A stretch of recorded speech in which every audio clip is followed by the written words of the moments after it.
All right, go for it. Hitting it now. Oh. Go live.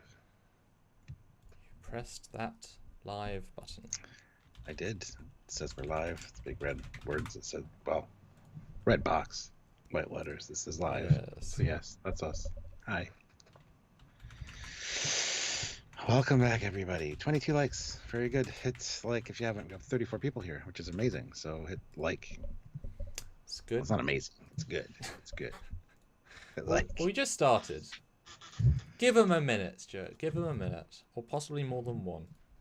That's true. That's true. And that was the ad. Well, we are late. 8 minutes late. So that's why there's 30. There was like 40,000 here earlier, but they all left. 40,000. Yeah. Makes sense. That makes sense. The concurrent viewers thing, the digits don't go up that high even, so I didn't know how many were here. It was amazing. Wow. And you just saw hundreds of comments saying, I don't know, something funny. I can think of anything funny. I don't know. We're off to a good start. Woohoo! Oh, yeah. What are we talking about today, Stuart? Because it makes sense you talk about it. We're talking about Trek shorts. A bunch of fan films. Not short treks. No, yeah. A bunch people really want to see, and most fan films haven't really touched on. So, and they are going to be amazing. And some of them are already amazing. So if you haven't checked them out, you need to check them out.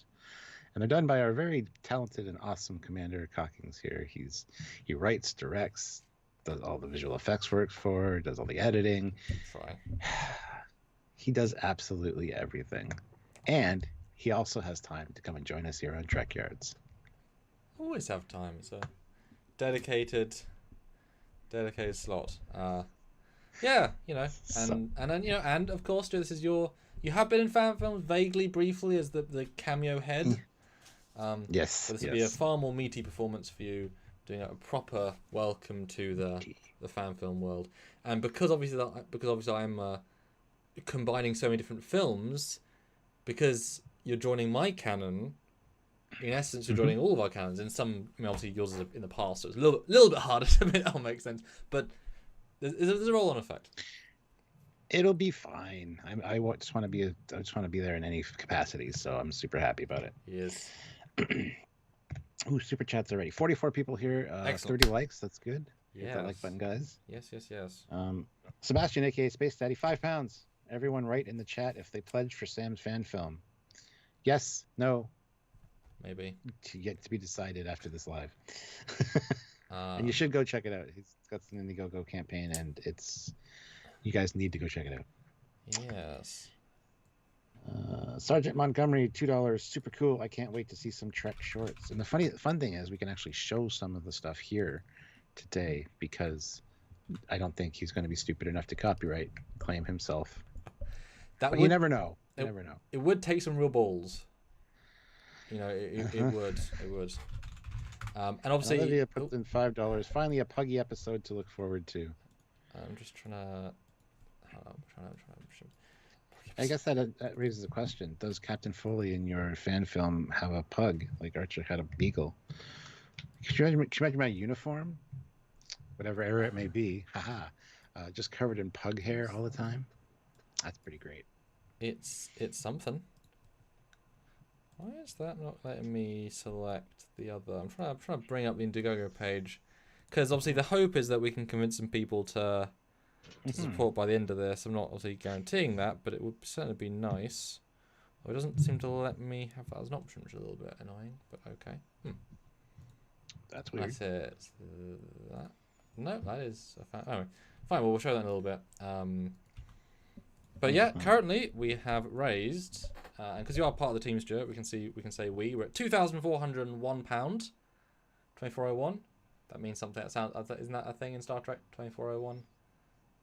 Yeah, starting online, starting 2401, I think. Yeah.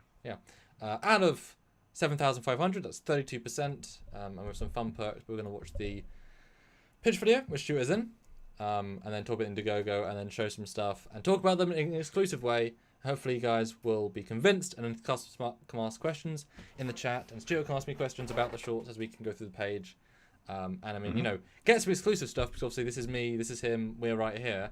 And hopefully, you know, hopefully we can garner some support for those who watch after the fact. Yes. Should we plug right into the pitch video? Well, you should probably share the video first. I really should. Well done. Yeah. Thanks for throwing problem. me that. And I can tell these people that see all those pretty colors up there. Those are all super chats. If you want to have pretty colors and spread the love of the pretty colors, supports the channel, helps us out. It does help Samuel out in the long run as well. So if you can, please do, and do consider the Indiegogo campaign as something you might want to be doing after this live is done. Go check and support them, please do so. Definitely worth it, and it'll get them off my back and shut them up. So if you want your comment read, your question answered, you got the guy here. He's here. The complete package is here. You get to talk to him and ask him questions. And if you're interested, and a lot of people have been interested in a lot of his fan film work, by all means, this is the time to ask. So if you can, please do. If you want to PayPal as well, you can do that also. Just click the link down below. Check the link down below. PayPal gets sent to trekyards@hotmail.com. Just let us know that you sent one, though, so that we can just in the regular chat or via super chat. It's just dumb. Just put in the regular chat that you sent to PayPal, and we'll check your comment or question via the email for that. So also, supporting the channel on a monthly basis is a great way as well. You can get a cool rank: Commander, Captain, Admiral, Fleet Admiral, and Federation President. We've got a few of those, and it's really great. So it's really helpful monthly.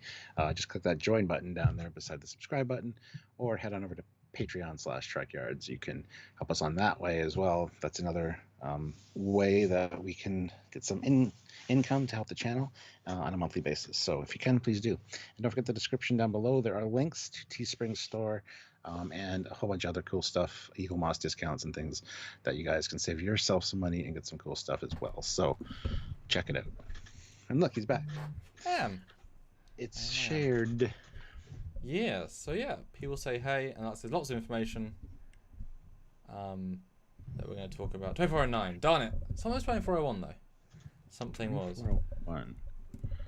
I don't know. That's a good question. Well, I'm just thinking 1701 and just transposing. Like maybe it just sounds like 2401, 1701. It kind of has a vague, similar bounce factor.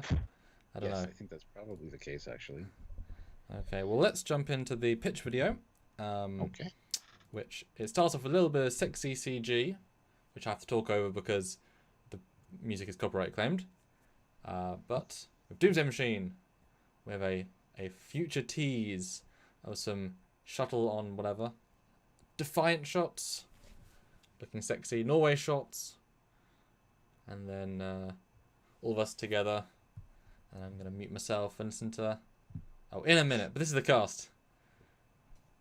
See, and they're all sexy fan film people, and me, and Stuart. Nice. Yes. It's a wonderful group. Lots of different nationalities, lots of different vibes. And me is going to take it from me in a second. Let's see what me says. My name is Samuel Cockings. You might know that name from Trekyards and the credits of a ton of fan films over the last couple of years. So one of the fundamental things about this project is they are short films, not these big, elaborate, complicated 40, 50, 60 minute. Not only can we not do those because of the fan film guidelines, but they take ages to make.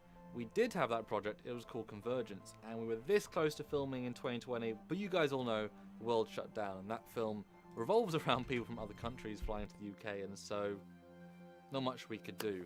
Proving we could do the Long Way From Home short really put those creative juices flowing, and doing short films is such a fun medium. So when Sam first approached me about shooting an additional short film as a little bonus to those who contributed to the Convergence fundraiser, I thought, actually, that's a wonderful idea. Having something that I could shoot and hand off to Sam to finish editing was really quite appealing. When Sam pitches ideas, he's really excitable, and the details just flow out. But every once in a while, he'll say something and go, well, wait a minute, that's amazing. So much Trek love in this, and there's a lot of references. There's a lot of stuff that people know from movies, from TV series. Obviously, Sam's got a long history with fan films, as do I, and one of his was Temporal Anomaly. And actually seeing the cast from Temporal Anomaly returning, seeing Harriman carried on from the point where he was and catching up a little bit with what's happening with the Enterprise E, I think that'll be exciting for everyone, and obviously for me, because I'm an excitable chap. Because you've got those different eras all sort of crossing each other, I think it was quite exciting, especially for die-hard fans. So I think it's going to be nice to go back to that again as well and revisit those characters and relationships and things like that. Well, first of all, Sam's a genius and he has, crazy ideas. He pitched them to me and I thought, you know what? Yeah, I'm gonna do this again. I like working with Sam anyways. When Sam Cocking says he has an idea, you listen. And Sam does all of our CGI for Dreadnought Dominion, and he's like our unofficial third executive producer, because he just brings so many great ideas to the show. So when you approached me and said, "Hey, would you like to be part of our Trek shorts?" I would. Well, heck yes. There was just no other answer I could come up with. I feel honored to be a part of it. I'm no actor by any means, but I've got such a passion for Star Trek. I've always wanted to leave my mark on it. Hopefully I've done that with Trekyards, but to be able to be in a fan film and play another character and just be part of the fun, the excitement of just having fun playing in this Star Trek world or universe. To have everyone to involve as many productions as you can and film them from different locations. We'll of course be filming from the Netherlands. Finally, I'll save the day this time. No, actually, I'm really excited because Squadron was all practical set. Now this one is all CGI, which is another challenge, and it's going to be interesting. And as far as I know, your interiors are amazing. So you've recreated our bridge in CGI, so we'll be using that. So it'll be slightly different acting, but I'm really, really excited about it. Green screen stuff, you've got to have the characters. You've got to, because there's no set to give the atmosphere. The characters have to do it. It's the director's, not just the actor's job to bring the characters to life, it's the director's as well. One of the greatest words in a fan film lexicon is crossover. I really love crossovers and making it canon amongst all of our series. So we're telling the fans that we're all in the same kind of universe. All being connected with your CGI, that just more cements the idea. The visual effects on this, done by the amazing Commander Cockings, are something that you guys should definitely be looking forward to. I've seen his work over the past 6 years plus. Each time just impresses me more and more and more. The green screening work he's done has got so much better over the years. These shorts are about embracing the Star Trek universe, using multiple facets, and unlike other fan films that may be limited in their technical ability, so only have a few backgrounds, when we walk through a set, when we live in a set, I want the actors, the characters, the audience to feel like we're on that set.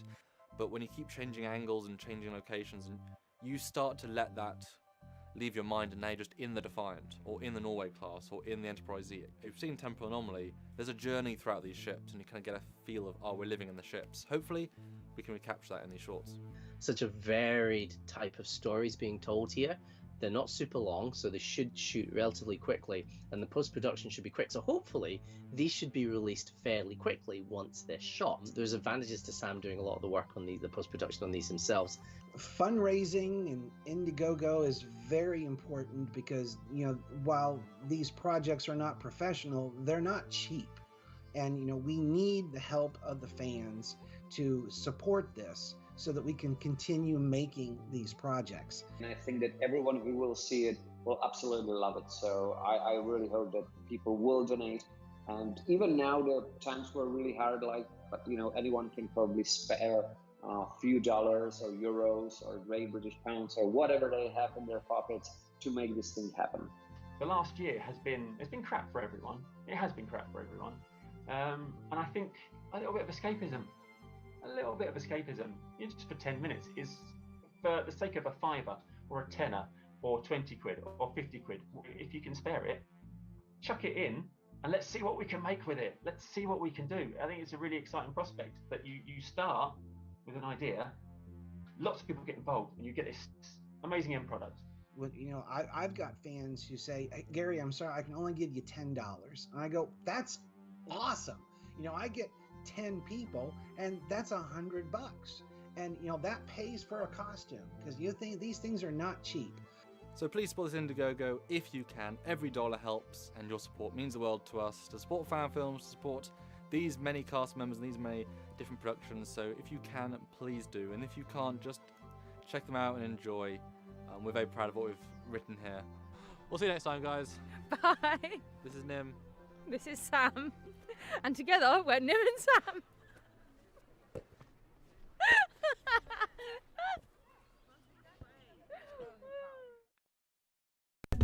I mean, isn't Nim just the best with her lines and the way she says words? Oh my goodness.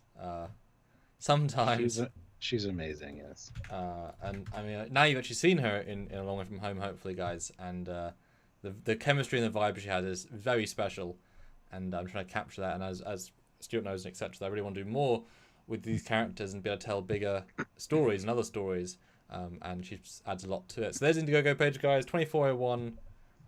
As we talk about the project, etc. Yeah, I pinned the Indiegogo post to the top of the chat there, so if you guys are interested, check it out. Olivia, and as a fun bonus, I think today for the live, any super chats that we get, Trekyards will match to put towards this. So I think that's probably a great idea. So if you guys are interested in helping out, so if you haven't got an Indiegogo page, which some people don't have, then you can super chat, which helps Trekyards, and then Trekyards will help this production. So it's a double win. Win. Yeah. So you do still super chat your comments and thoughts.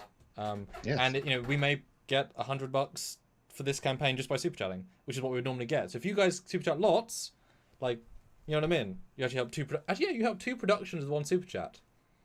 Trekyards and the Trek Shorts. That's pretty good. So throw in some super chats if you want. Speaking of, we got some. There we go. Olivia Julius throws in $5. Super duper. Oh my God, you got the Captain Foley on the set. How did you do that? I asked. Oh. They offered me like a cookie or something. I mean, yeah. You would enjoy our cookies, and you have before. And I always love the joke, and you self say this as well, that you look so much better in that clip, because if you're recording your phone and using the proper audio, like, you look the best out of everybody except me. Because my audio was bang on perfect. Everybody else is like, Jacob's. Yeah. And that was the better version. We had to do a whole thing with that. So you were like, oh, Stu looks so good. There's time for everything, I guess. Nice. It's good. Sebastian, aka Space Daddy, throws in €5. After so much praise, I'm afraid the commander will keep getting stuck in doorways.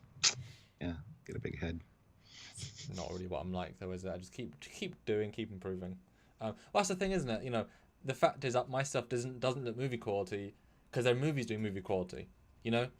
So you can't get full of yourself, because even if you can make great stuff, by definition better stuff, etc. And Sarek says, would you not get CMDA'd for that? I think wait, is it DMC? Yeah, I don't know. No, they're all fine in the guidelines. They're not even the same. Like, although guidelines are very not non-enforced, but they are symbolic more than practical. No one's following the continuing storyline, because every web series has a continuing storyline. But I got around that a little bit in this context because I wanted to tell different stories. So there is no direct sequel to anything or direct prequel. While it does have, I think 3 of them have Nimon, they're all throughout her personal timeline, because that for me is interesting. I want to see that character. If I'm only going to tell so many stories, let's see that character live in different parts of the timeline. I find that interesting, and as a writer, as an actor, if as I've said to you, I believe a couple of times, if you can only make one fan film in your life, are you sure you want to make that one? Yeah. And these are fun; they're good ideas. But also, it's like, if she's only going to act in one set of fan films, then that's a cool thing to do. I'm going to really push her in a few of them, as you can imagine. Down the stairs, and then she'll be on a limp, and then I'll be part of the character for the next one. Just to make the cast in the next one realistic. Well, I've got a story about a short actually that we did, but yeah, sorry. Well, we'll get there. Yeah. Devo77X says, so the shorts take place all over the Star Trek timeline. Yes. And in fact, I can announce something. This is meant to be, we're talking about announcements and giving exclusives, so we'll do that in a minute. But yes, more varied than you'd think. Yeah. Gareth Rooney, €10. So thank you. Best of luck with the production. Well, thank you so much. That does help. Is it worth saying should I give the exclusive? Sure. I'm just trying to think what the exclusive might be, but yes. Well, if I scroll, short, and I would like you to talk. You to talk about different shorts, and we can talk about individually. But in short number 2, which is the Silent Pain of War, which is the Defiant, which is the thumbnail, the Defiant one. I've made the decision about 2 weeks ago to actually move that earlier in the timeline into when the Defiant was in Voyager costumes with the red shoulders. So now we're all going to be in Voyager shoulders rather than in Nemesis or First Contact ones.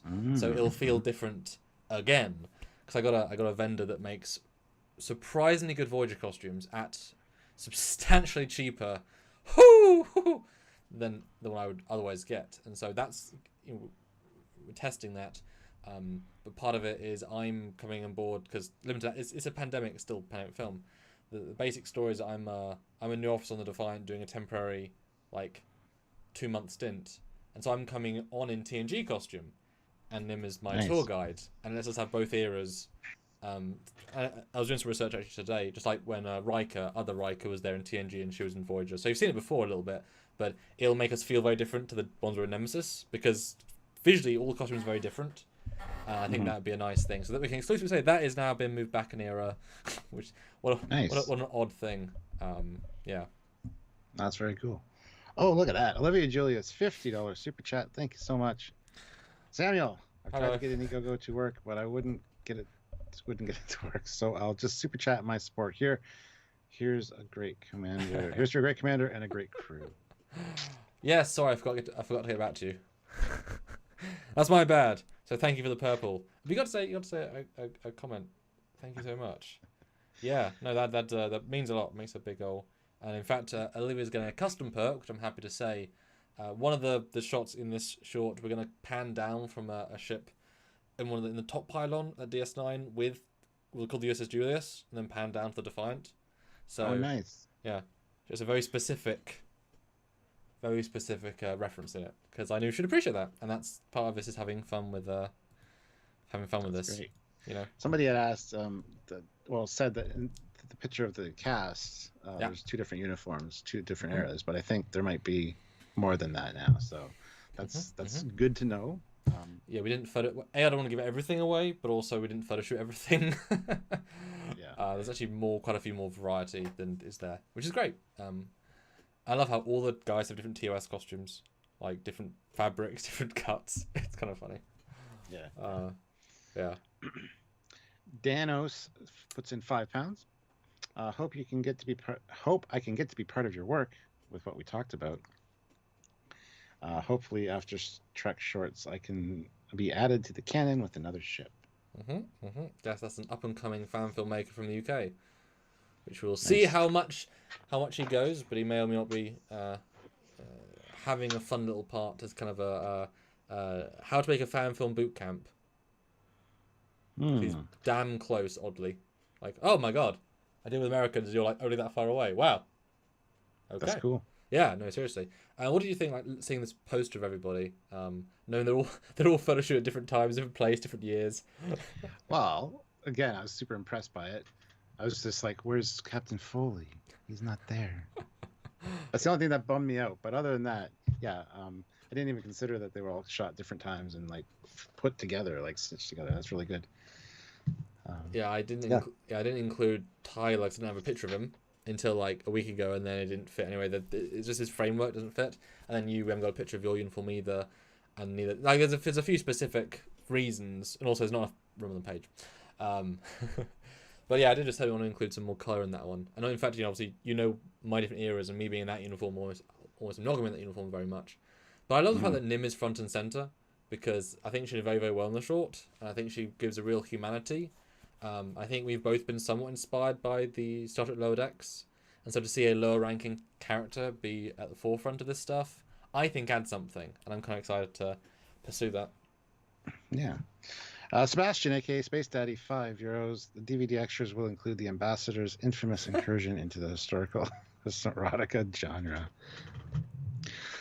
You remember that story, don't you? That he told while we were all getting drunk? No. Yeah, see, from my point of view, it was kind of like child abandonment, but from his point of view, it was very different. Because they did a filming after some Roman event, and this is my dad, the ambassador, so that's the TOS chap on the furthest right, and he was doing a filming for his documentary company in the UK, and I was just there, and it was only meant to take like 30 minutes or something, and they told me to wait in the with the bags, wait in the like entrance hall, and then they went to film a steamy bathroom scene with my mum and my dad, and they went to make out, and that was like, you know, it was one of those classic cutaways. Yes.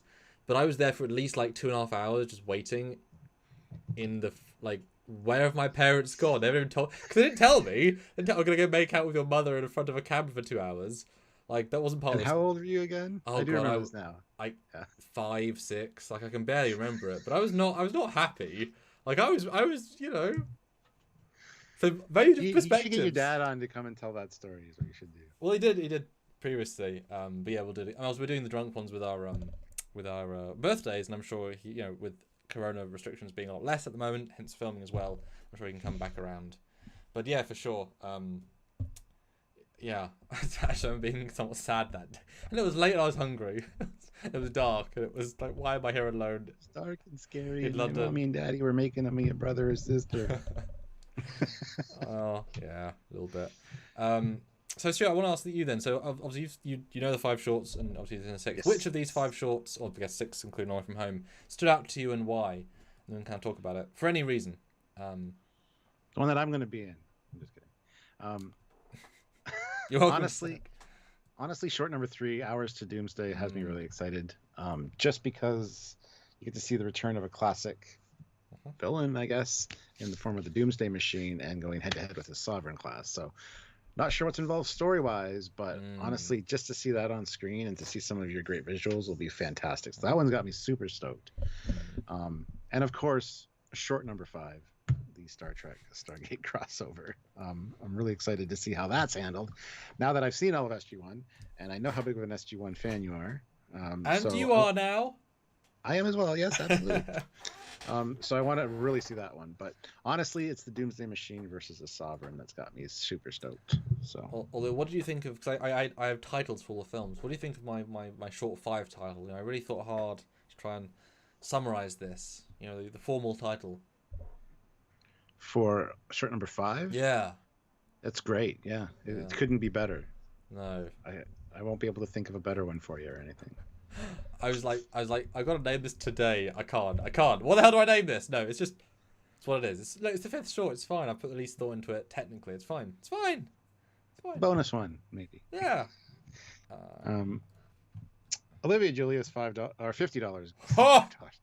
$50. Thank you so much, Olivia. Well, that's impressive. So let me guess. Starting role is a Captain Foley trying to figure out where his prize pug went after an ensign did a transporter test. Star Trek: The Search for the Pug. Yes. Although some of that is slightly vaguely right. You're searching. I am. Look, I can act. See, look, I'm on the bridge. Magnify. Yeah. Anyway. You know, no, I think it's funny that I never let you be Captain Foley, but you are Captain something other on the USS Foley, which we have talked about recently about the naming convention. Do you want to give that story briefly? I found kind of funny. What we talked about? Yeah, about naming the Foley, and you Foley, and. Do you want the whole story about why I did that? No. You just lamented to me why you named it Foley, and just be funny if you said. Oh yeah. I wanted to leave my mark on Star Trek in some small way, so I named this thing the Foley class, thinking, okay, maybe it'll, people will like it, and a few years down the road, I can hear Foley class come up in a Star Trek thing. And then all of a sudden, Trekyards happened, and got big, and now I'm Captain Foley. So, unfortunately, being a little bit egotistical and naming it Foley was a bad idea. However, I do have a story idea for why it's called the Foley and why I don't think that's a good idea as Captain Foley. But that's neither here nor there. That's probably something that'll never get written on my end. It's a story idea. But maybe we can make it into a fan film one day. There you go. Jordan Reed, 5 pounds. If you need a lower decks uniform, ensign, I'm willing to help, Commander, even an officially licensed magnetic comm badge. Dun dun dun. I mean, honestly, as things happen, I'll take any props that anyone wants to donate, because boy, using them as like single reference things. If anyone wants to donate, things. You just have somebody walking by in the background in a lower decks uniform. Don't say anything. That is a really good idea, actually. We have seen them in coexistence. I mean, we know well. I mean, speaking of, that's a great. We're jumping over this a little bit, but short number 4, Fleeting Moments of Peace. Stuart, read the brief of Fleeting Moments of Peace. On a mission to drop off supplies to the USS Cerritos, Lieutenant Hannah Keeley is drawn into a much larger political situation and must help in her own unique way to avoid galactic consequences. So yeah, we do see the Cerritos. So, someone will not have to be in lower decks costume, sort of. And you tweeted that to Mike McMahon that it's going to be in the fan film. Little screenshot of it, and he got right back to you. He said that is cool to see. So that's a good story. I'll tell that story in a second. So I'm quite proud of that. Yeah, and I ruined it for you by jumping all over it. You never ruin anything, but you do jump over stuff. That's I do all the time. So excited. I'm so excited. BJ Vincent, $5. I'm looking forward to these short films. Thank you. I really love the bridge design in short number 1, Family Ties. Thank you. I was like, I even confused myself having done a short number 0. Yes, thank you. I'll talk about that in a minute. Pretty excited for that, because that's been a long time coming. Right, let's go back. So yeah, so this was great. I tweeted Mike McMahon, after our interview for Trekyards, I had to put a California class in my list after a fan film. First time she's appeared in a fan film, released today. Also plan to have a Cali class in another fan film coming soon, winky face, and send a still of like the best shot. And Mike tweeted within, I believe it was like 4 hours. It was for the internet, like instant. Yeah. This is awesome. Love to see it. Smiley face. Obviously, I will impress him more with the real film where it features more heavily. What do you think actually having this? Because I mean, I try and stay away somewhat from the famous ships as much as I can, unless there's a specific reason to. But actually have the Cerritos. How much does that play, do you think? The Cerritos is not a famous ship. That's the point. I kind of like that.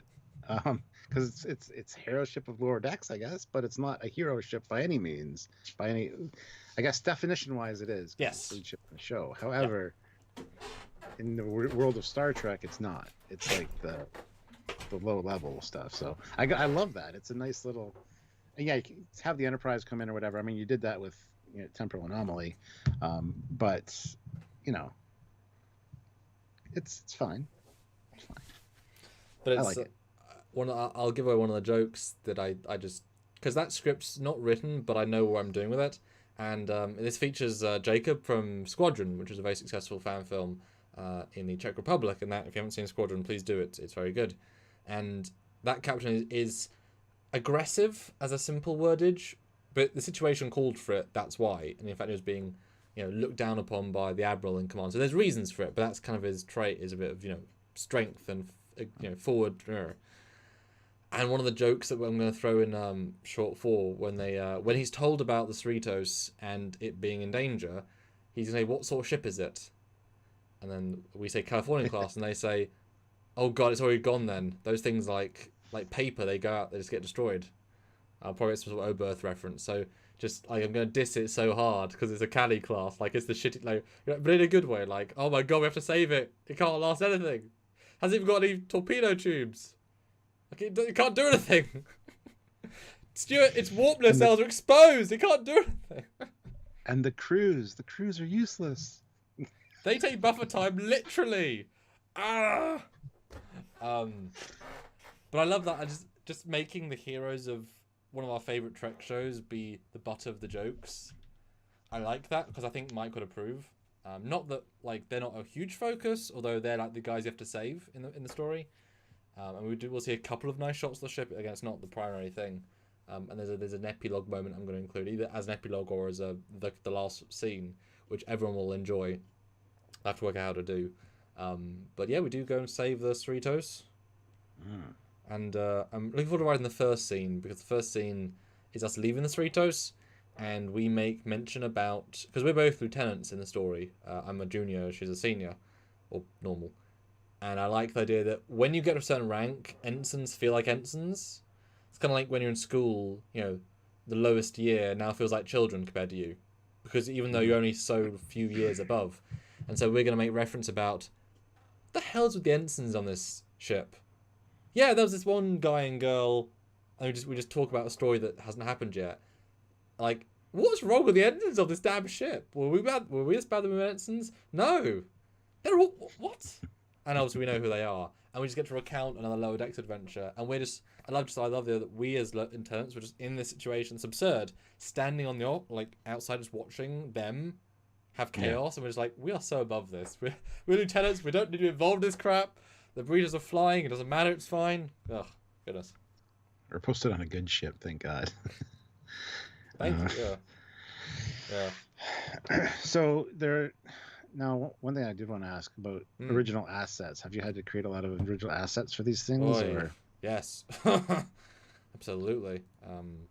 Like what? For example, somebody mentioned the bridge for Family Ties, and you can see that there, which looks really impressive, actually. Oh, thank you. Yeah, this was an original design I did. It's called the Sailor class, named after my mum, because I wanted to reference her in something. It's I've shown you the ship class before, but a long time ago. It was a ship I designed for a fan film about 3 years ago that semi got abandoned by them, but it was pretty well thought out. And I had this as a kit bash, but since I got better at doing interiors, I was able to take all the pieces and redo it all again, but properly. And I managed to make this. Because I knew instantly we got to do a TMP bridge that is not really done before. It'll look so cool, one of the best old cars, etc. And it was fun to design something that's a smaller bridge, feels very similar but very small. It's not luxury, but also it's not tiny. And in fact, even fitting all the consoles in was a bit of a right, skirt it, 10 inches to the left, because you gotta walk around them. To the left. And this one with the description here, the Wrath of Khan era film. Dun dun dun. That's all we'll say. So you might see some interesting things for sure. Yeah, it's firmly rooted in Wrath of Khan, although you will see flashbacks or memories to TOS, which allows us to work with the Avalon team, which is the phenomenal sort of hybrid newer Trek and classic Trek vibe group. And they're a wonderful team. We'll be filming. Well, they'll be filming their bit hopefully in the next sort of 3 weeks ish, give or take. And this is definitely a smaller short because it was written for my dad. I'll say that to help him out. Kind of utilising what I already had. The ships I finished those over the course of a couple of weeks. So it's a brand new ship exterior, brand new ship interior, and some familiar ships as well to kind of round it out. So we've got Horizon, the first film, this in this film, and if you consider Norway sort of a half original with how much I designed it, that's that as well. But I mean, we had a lot of stuff built from scratch because fan assets only go so far, and my team is fantastic, as you know, that make things a lot of stuff for Trekyards as well. But these are trying to be somewhat cinematic. But I also felt that certain visuals people want to see, hopefully people will want to give and donate in the last week to really ensure to see these things, because we put a lot of money into these things, as you should do, because you want that quality. You saw the Indiegogo, the shots of DS9. I'm super proud of those because they are ooh, HD, really HD, Yeah, no, I'm excited to see them, and I know you've been talking about creating a lot of this stuff, and it's kind of nice to actually talk. You mention it all the time when we talk. Yeah. So I'm getting little bits and pieces here and there, and have been for a long time. Yeah. So to actually have a conversation with you about it is quite interesting. And it is live. How long have these been? Do ask questions, guys, because I really want to get some questions, comments, and we're doing good with super chats. I mean, the fact that we're matching these is phenomenal. So I mean, if we can get 100. I mean, that's going to make a lot of difference to the campaign. So literally if you can put in 10 5s for questions, the regulars, whatever, that would be lovely. Every super chat does really mean double as much today. So sorry, Stuart. Like I said, you've got him here. He's the creative genius behind all this. So if you got, and I know people have asked questions before on our other lives about these things. So if you can, now's the time to do it. Patrick puts in €11. Ah, thank you. As I really like the Far From Home short, I hope you reach the goal and can continue to make great fan films. Also, loved the ship visuals. Thank you.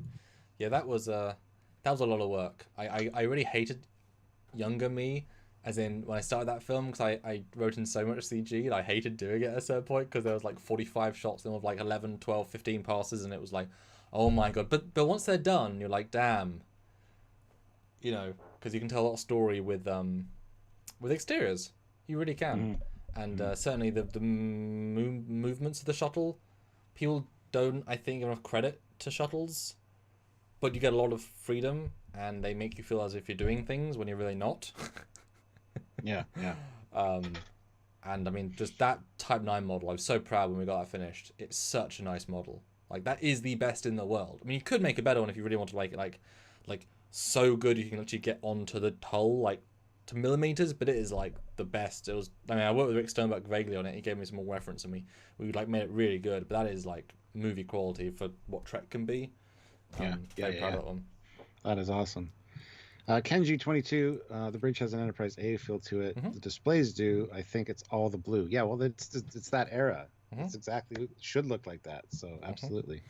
Yep, Star Trek 6. I can't remember exactly when. I believe it's around 6. I mean, clearly it's inspired by 6. I think we both agree that was the one to go to. And Tim Davies did the LCARs.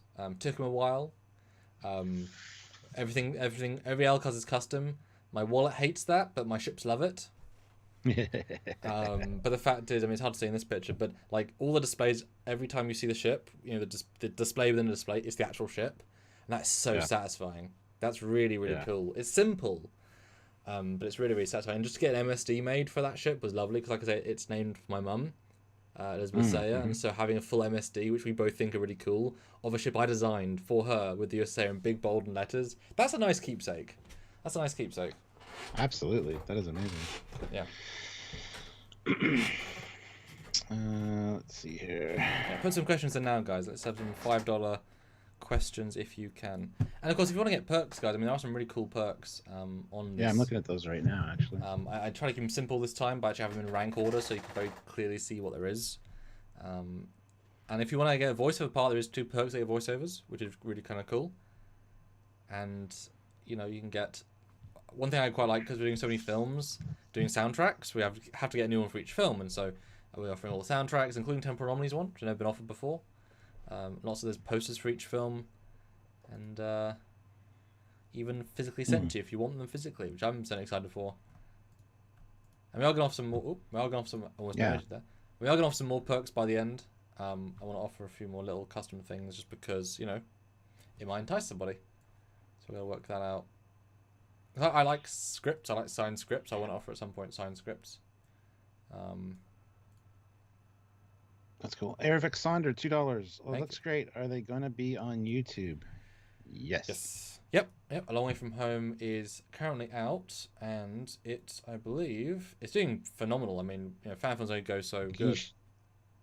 Can you share the link in the chat so people can like open it in a new window and watch it later? Sure. And also, there is non-copyright music, so I can play a little bit of that. And it's my copyright, so that's okay. This is Nimdu. And give them a tease. Give them some custom music, custom costume. It's always good when I get to reuse my high-end props from 10 years ago with the tricorder. Yeah, you got them for a reason, damn it. This would be easy to find. There's just too much interference. Trying to be a bit cinematic with some of my angles and the depth of field. That's a bit of fun tension. But if we skip to some CG and some... Well, you can see a lovely little shot of horizon there. I listened to that heroic music. I was very pleased when he did that for the Horizon intro. It's like, oh, he makes that sound good. And while I'm not necessarily proud of my acting per se, it's like I am in it. Because it's good to have another person in the film. Hey. Radio? Yep, just getting I thought your scene was very I'm jealous. Good. Of my Thank piloting you. skills. Appreciate that. And it's on Horizon's Bridge finally. So We finally get a scene on Horizon. Mission, the joyride. It's not a joyride. Also, I'm trying to be quirky, obviously. Which could have been done with Horizon sensors. Also clearly much taller than her, Shuttle sensors which I like. close proximity will be 3% more efficient.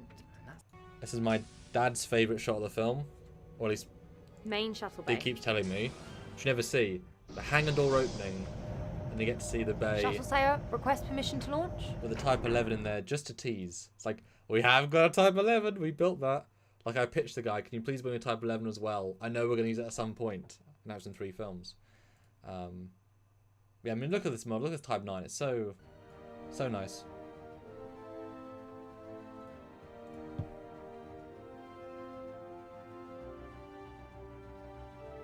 Just sort of celebrating the Star Trekkiness.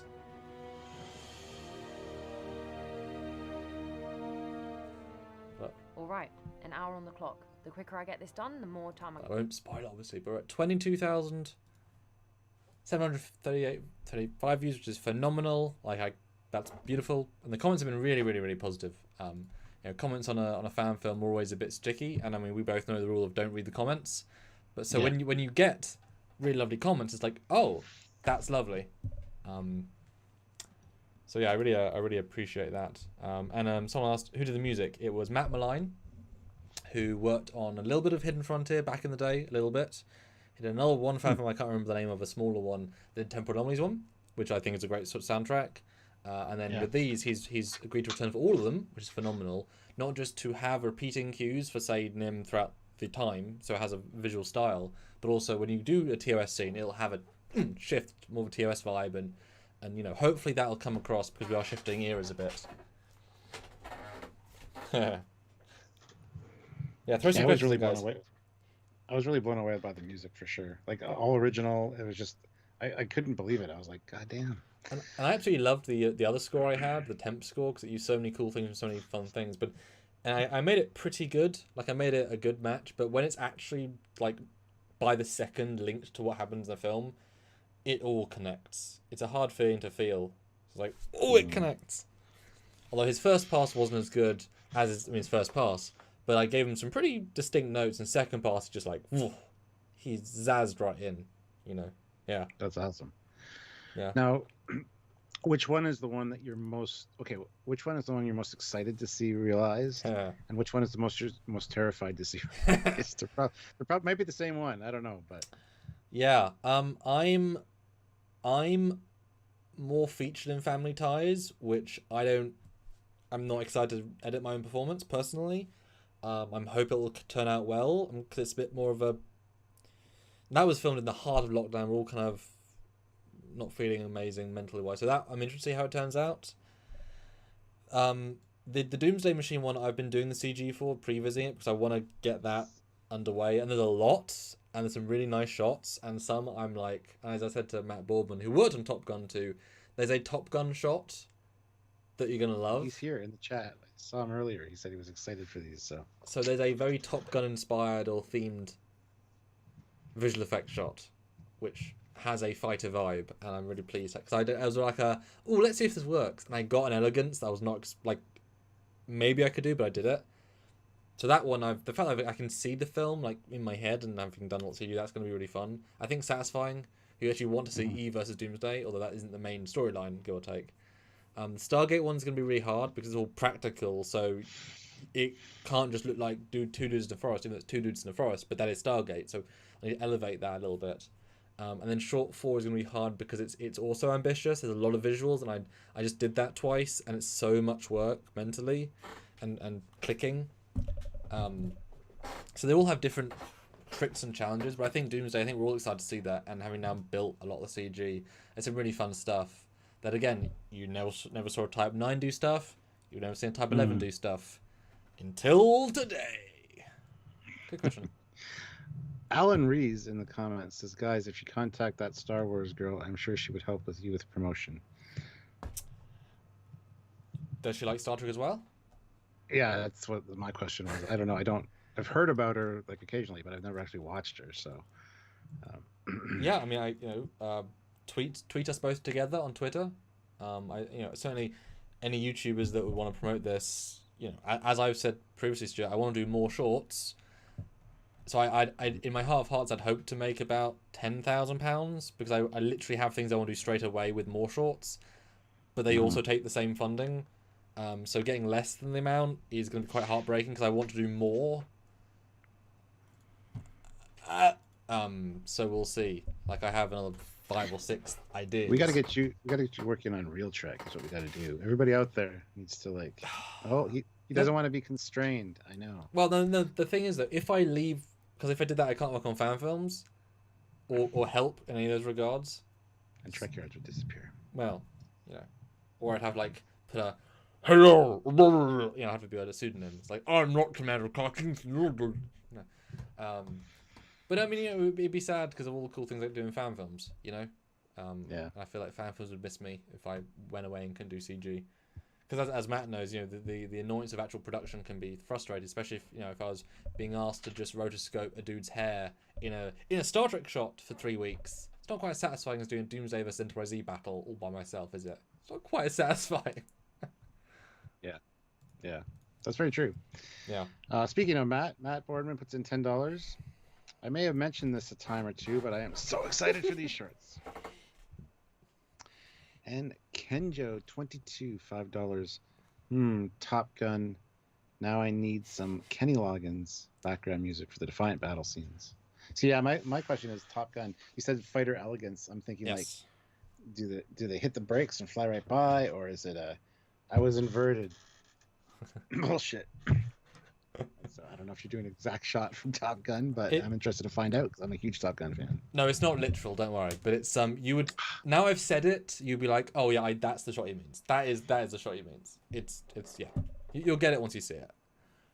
Cool. Hopefully. I was having done my job. Hopefully. You'll have to ask me when it comes out. I will. I noticed it. I will. But yeah, first more fan questions. I think we had a couple more that were quite interesting. Like guys, any question you have to ask, let me know. We're doing well for super chats and likes and such, so you can keep them coming because this could be really, really helpful for the film. Like, end of. But we had a good question. Oh, functional shuttle bay. What sorcerer is this? Yeah, so shuttle bays don't work in Trek. Not really. I will admit, for the shuttle bay scene, I actually did have to manually crop out the bay as it actually goes back into the hull because it's a clamshell, so it rotates. So it's just dematerialized. Yes, that's the conceit. It absolutely is. Or it's like bending from being angled to straight as it goes in, which I'm fine with in concept, but I actually did have to manually rotate bullshit scope that. Cause it's really stupid, but yeah, I had to do that. But it looks cool. Like your brain says, it's fine. But yeah, the doors, there's nowhere for them to go. Same in TOS, I've done that before as well. There is nowhere for the doors to go. Yeah. Squadra Course, $2. Love supporting your work. Count me in on payday. Yes. My question is, when's payday, Squadra Course? And we have talked about this, and I'm definitely relying on that. Not to add pressure, but I'm definitely relying on that. Because I've got a lot of cool things. Martin Devon says, cannot super chat right now, not working. No worry, Matt. Martin, if you have questions, still put them in the regular chat. Like, we want to talk about this. So, yeah, it's a general discussion, and if you can help, do. That's always the point. Although Danos had a funny comment, and you can answer this, I think, for me, Stuart. His question was it difficult for my dad to learn his lines for A Long Way From Home? I would say no. Am I right? I don't think it was, no. I think he was probably fine. He may have still stressed about them, but I think he was probably fine, yeah. Go watch Long Way From Home and understand what we're saying. Yeah, I think he probably had a good handle on things in that regard. So, Patrick throws in €5 or €5.50. Ooh, thank you. Shuttle departure was superb. Only would have expected a force field effect when the shuttle went through the open door, but guess that's hard to make. That's a funny one because it's incredibly inconsistent. And I was debating this with another film. In Insurrection, there's no shuttle bay force field on the E. Hold on, is Stuart gone? You back? He was for a second. I'm back now, yes. Yeah, so in Insurrection, there's no force field when the Type 11 leaves the bay. In Nemesis, there is when the Argo leaves the bay. So which one's right? Well, it's presumably situational. Like, I don't think of Voyager when they leave having a shuttle have a force field every time. I don't have that imagery in my head. I don't think they do most times. They open a door, like it's, you know. It depends on the shuttle launch you want, I guess. Like you leave the bay pressurized with the force field up if there's people doing stuff. But if there's nobody there, there's just somebody in the control tower. Why bother keeping the bay pressurized? You could just... Yeah, that was my interpretation too. So they just didn't need one at that point. I think that's fine. I don't think that's any great hassle. Why would you have it all times? I mean, yeah. Turd Ferguson, $5. When Samuel becomes famous, you can bring him back as Commander Stig in a green helmet like Top Gear. That's fucking great. That's great. That got better and better the more the comment went. I was confused and excited, and good payoff. Good payoff. As soon as I read Commander Stig, I'm like, oh, I wonder if Samuel's going to get this reference. Yeah. But yeah, I'm glad you did. Yeah. Okay. Mark Lawrence, $5. Hey everyone, just popped in from work. I already contributed to the short films, spreading the word now. Always glad to get more great fan films. Thank you very much, Mark. Mark is like a hero of Trekyards. Yes. Here. He's an amazing guy. I will embarrass him because it's worth embarrassing. He did go Fleet Admiral, which is the top tier perk, which is very special. No pressure on him, but he was like, I reached into the pocket and I gave, and that was a big reason for our first day jump. So he's going to get little extra cool stuff. He's going to get I like that I added this, an exclusive cast and crew t-shirt, which I'm only going to give to the cast and crews of the films. Because, I mean, at that donation, you're giving so much production value worth of our budget that you're absolutely one of the core members of the team. And an exclusive sign script, and etc., etc. So, yeah, and your voice. So Mark will be in one of the shorts doing something somewhere. And as I said, I think in the previous perk, I said, how good your part is depending on how good your audio mic is. If you're a crap mic, sorry, you're going to have a smaller part. If you've got a great mic, well, maybe hey, if you're a radio DJ in your other job, then you'll be in the short more. So yeah, embarrass him there in a good way, but very, very helpful. Super, super, super helpful. So thank you, Mark. That is awesome. Let's see, where are we here? Not a bad account, $5. Is there a fan show where Picard is older, but it's optimistic? It wouldn't need the Galaxy X, but Data should still be captain of the Enterprise. Oh. That'd be great. So we just got to get Brent and Patrick Stewart on board. So the goals have just now changed. So, I wonder though, for real, like, say we were jointly a billionaire, right? Like, there are fan film guidelines, sure, but if we went to Brent Spiner's agent and said, hey, Brent Spiner's agent, we will give Brent, $830,000 to appear in our fan film.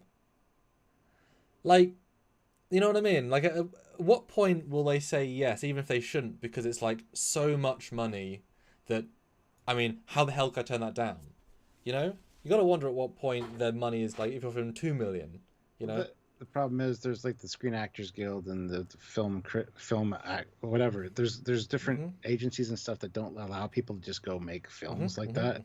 That's the problem. So you'd have to get around that. Well, yeah, you'd have to license. I mean, obviously, if you're a billionaire, that's not the. I mean, more like if we are if this was a SAG approved film, you're right. That's for knowing that for sure. But say we're all approved and we said, Patrick will give you $3.5 million to do a 2-day shoot, when he's That's like Galaxy Quest. Picked up in a limo, have a Coke. Turn on screensaver, whatever. Engage. Yeah. We'll fight to 12. No, not Patrick. Shaved. Yeah. Not shaved, hungover, sunglasses on. Where are the lines? What's happening? You want me to say what? Stargazer? Fuck no. It's been interesting, like how much, and it's not. I'm not saying like the lack of pride, but like. Would it bend the rules? Like how much money to get them in, something like that? You need to talk to CBS, I think, too. That's the other problem. Well, if you're a billionaire, yeah. I was interested, Eric Sween, $5. They look like excellent fan films, and they are. Thank you, Eric. They will be. Yeah, I'm trying. I'm really trying, and they're all different. I'm trying to give them all a different vibe. Yeah. Very trying. I can attest to that. But it's nice because I'm learning to do a lot of stuff in house. So previously with Convergence, I was relying on another team member outsourced to do the interiors, which were great, but limited me a little bit, although obviously I had more free time. But by doing it myself, they can use them for other films, can have more control, can render them quicker once I get them set up. And if we want to look at the Sayer class or the Defiant, suddenly, boom, we can do some interior renders, that are just in-house. So it does help, and it's fun to learn, Ozzy throws in $5. Well done, Superior Commander, on your video. Keep up. Super Captain Foley has 17 days until his birthday. Federation Presidents. Yes, you're counting down my birthday. Thank you very much, Ozzy.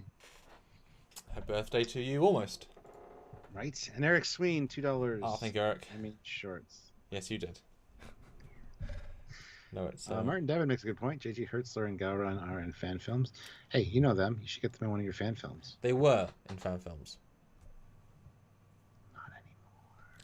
Not anymore. And not today. Yes. But not today. And there's a question I was wanted to address earlier.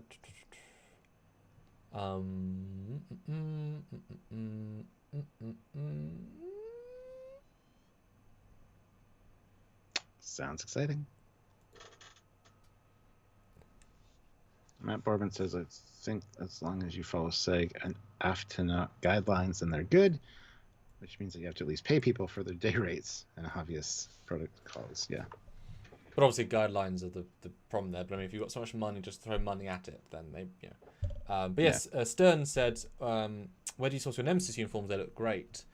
Yeah, so that was a whole thing. I was very lucky, and you can see the disparity slightly in costumes between the teams, because everyone here has different costumes. Nim is actually using a Nick Cook being the third from the left, the Scottish fan filmmaker. He was more into fan films in his about 10 years ago, and he learned how to make the uniforms himself. And I didn't realize this. He actually made about 30 uniforms himself, of varying degrees of experience in how good they are. And he was coming down for the convergence shoot, and I said, we need a costume for Nim. He brought two that may or may not fit. We crossed our fingers. We saw on the day, she does fit. Oh, just about. Few. And so she's wearing one of his custom-made ones from the early 2000s, which I think is phenomenal. And he does them all by hand. They look fantastic. I invested some reasonable chunk of change into a hand-sewn jumpsuit version that you'll see in the new films that was made by Jacob's team for Squadron, or at least for the next film anyway, because they got the team after.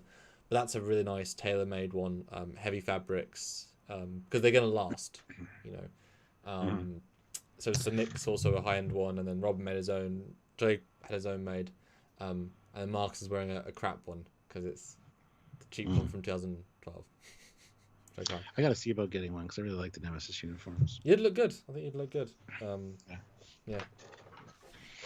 But the answer to the question is yes. Commission Jacob. I think it's called the prop base.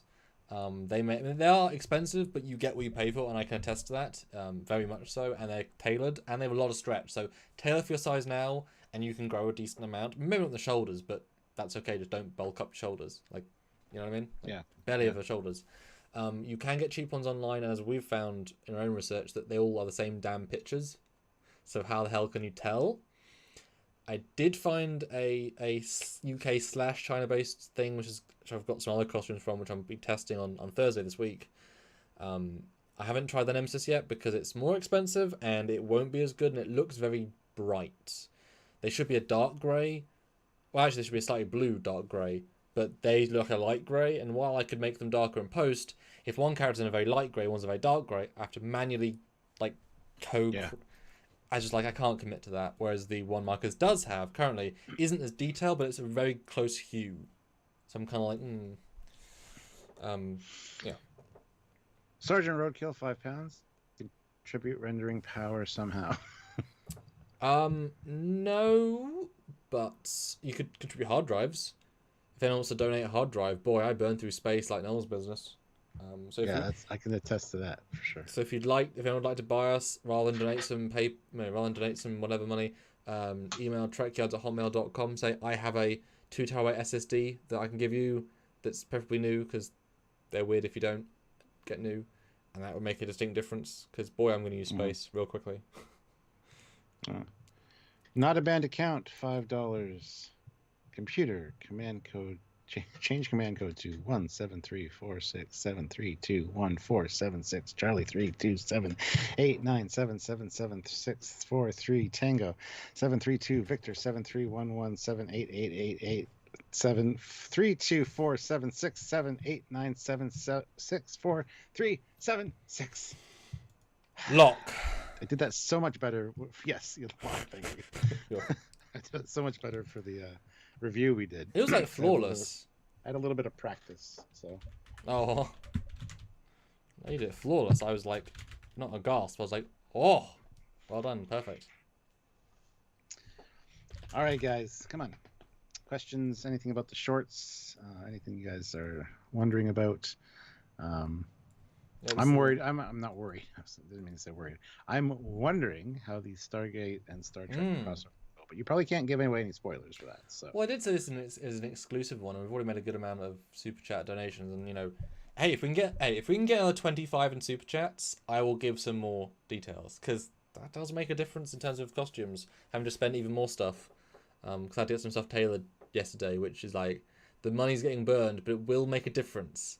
And that's the annoying thing. Like, if you've got a certain level of quality, even if it's like okay quality, I mean, you've seen the cheap Chinese versions of these costumes where they just look naff, like pullovers. But there's a few things you can do to improve them, and that, like, you can turn a cheap $45 costume into looking decent with $40 of improvements rather than $300. You know, it's all relative, isn't it? Gareth Fairclough, what kind of hard drives, interface, form factor, etc? I mean, any, in the sense that all space is good space. Always USB 3, but I'd be surprised if you get USB 2 at the moment. SSDs would be really good. External SSDs would be nice, but obviously, a 10 terabyte external normal hard drive is more useful in a sense because you just dump stuff onto it. I do use a specific sort of hard drive, which will be, if anyone wants to donate specifically, I know Mark gave me 2, which is great. They're not here. Where are they? What, Seagate drives? That's what yeah. Yeah, I've got one here. No, the tiny ones. Do you have a tiny one? What, the SSD one? I do have... Because I got a... Because they're little... There's some... 2 solid-state drives here, so... Pretty much what they are. Yeah. They're Seagate T5s. They're blue. Seagate. Well, that's a HDD, but yeah, close enough. The SSD is great because I can plug my very fancy camera into that and get a lot of extra production value by doing that, and that makes a big difference. So, yeah, Samsung Seagate T5 SSD, 500 terabytes. But like I say, if you want to donate a hard drive, trekyards@hotmail.com. Although by donate, don't physically send me a hard drive, Amazon a hard drive to me, because it will get broken across the countries. 94 people here, 98 Brilliant. likes. Let's get more likes, guys. We just got a super chat spike, so we're going to read those right now, which is awesome. But double donation spike. It's a double donation. Yes, because we're matching. So, but yeah, we need a like spike as well. So hit that like button. Jarzia, though, $25. Challenge accepted. For me, the Stargate one crossover and the Defiant one are the most interesting. Good. Yes. Hopefully everyone has a unique what they're interested in. Yeah. Do you want me to? I'll read the description you got here, and then if you want to tell us a little more. I don't know if you want to just go through super chats first, though, just to kind of catch up. Fine. Gareth Rooney, 5 years. Look at him being all directory. Do your thing. 5 euros. Password rejected. At least one special character required. Hashtag. Start with a hashtag. Hashtag. Yeah. Hashtag 1173. Gareth Fairclough, £20. Thank you. Ooh. Stuart is wearing shorts now. Only just got here, so have no context. No, I'm not wearing shorts. I think he means normally totally nude underneath the desk. So it's different. There's context. Why have you got shorts on? That's the context. What are you on about, Gareth? Oh, that's great. And Danos, £5. Mm-hmm. It's annoying that sellers have completely different tones and designs and can't judge till you bought them. My uniform is a light gray, as Sam mentioned. Yeah, that's the problem with a lot of the uniforms, even the Monster Maroon, if you're looking for one. Mm-hmm. Everybody uses the same goddamn pictures. Mm-hmm. So you're never sure what you're actually getting. Mm-hmm. I found a guy that will make a Monster Maroon for me, but it's going to be like $2,000. So yeah, because it's the most expensive and elaborate, obviously, and just the fabric's thicker. But the thing about and there is, I'm not being like a uniform snob. If you're all in that version of the uniform from that seller, you wouldn't notice any difference because they're all the same. It's when you have a mix and match that, well, this one is a high-end accurate replica, or screen use, this is a not. That disparity becomes more clear. So that's more what I mean. And obviously now I've set a bar, unfortunately, high. but like with Long Way From Home, she looks really fucking good in it. Like that looks real because he did a very, very good job, and so I got to match those with everyone else, at least close, and those can't be the cheap ones. Yeah. Oh, I get Gareth. Okay. And Sergeant Montgomery, $5. Thank you. It's a Star Trek crossover, SG-1, Atlantis Universe, or Independent. Would love to see a Daedalus class battle. Anything Trek.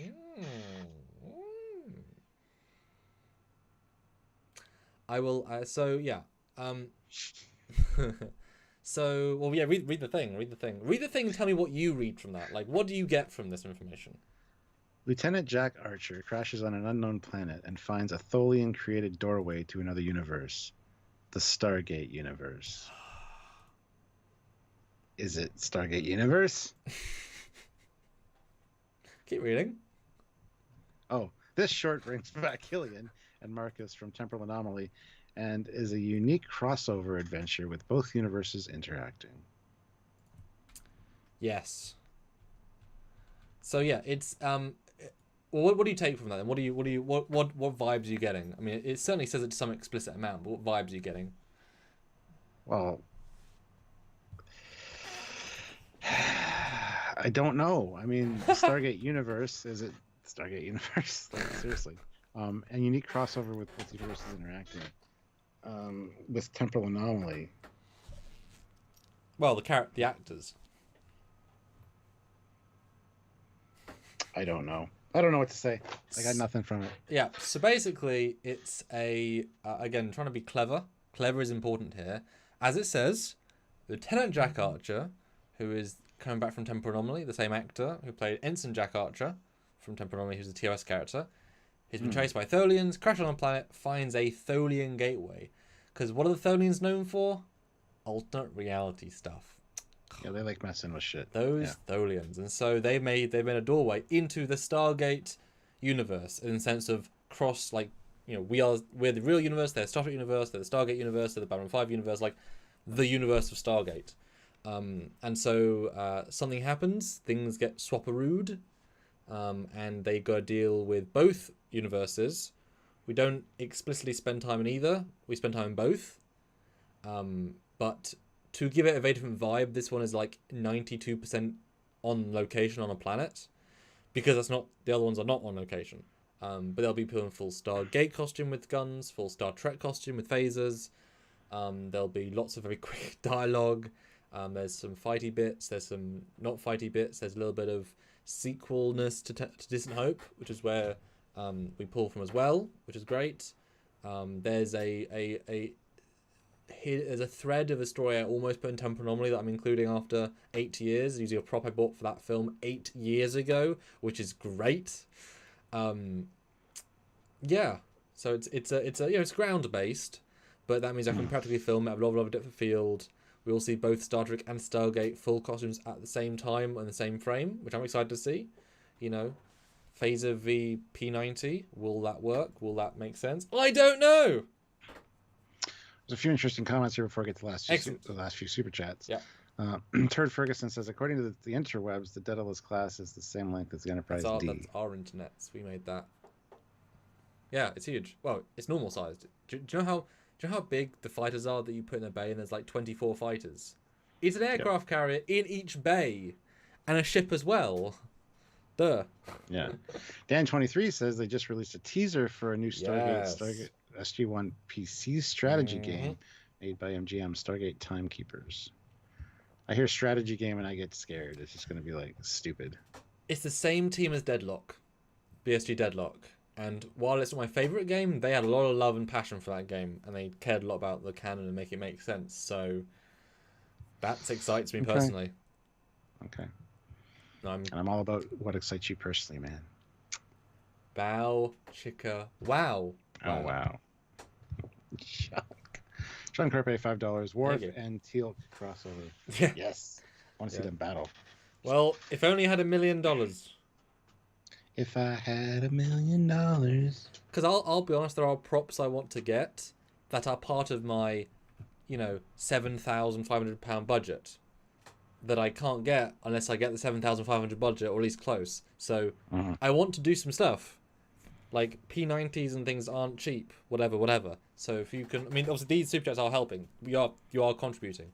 But if you want to get a perk as well on the main page, that'd be great too. But yeah, we do need the funds to get the cool stuff, because I don't want to have just 2 guys in a forest. I want to have as much sort of story in that and scope in that as possible. And I think props are a big part of that, because you can just make new CG, but can you just have this prop or this costume?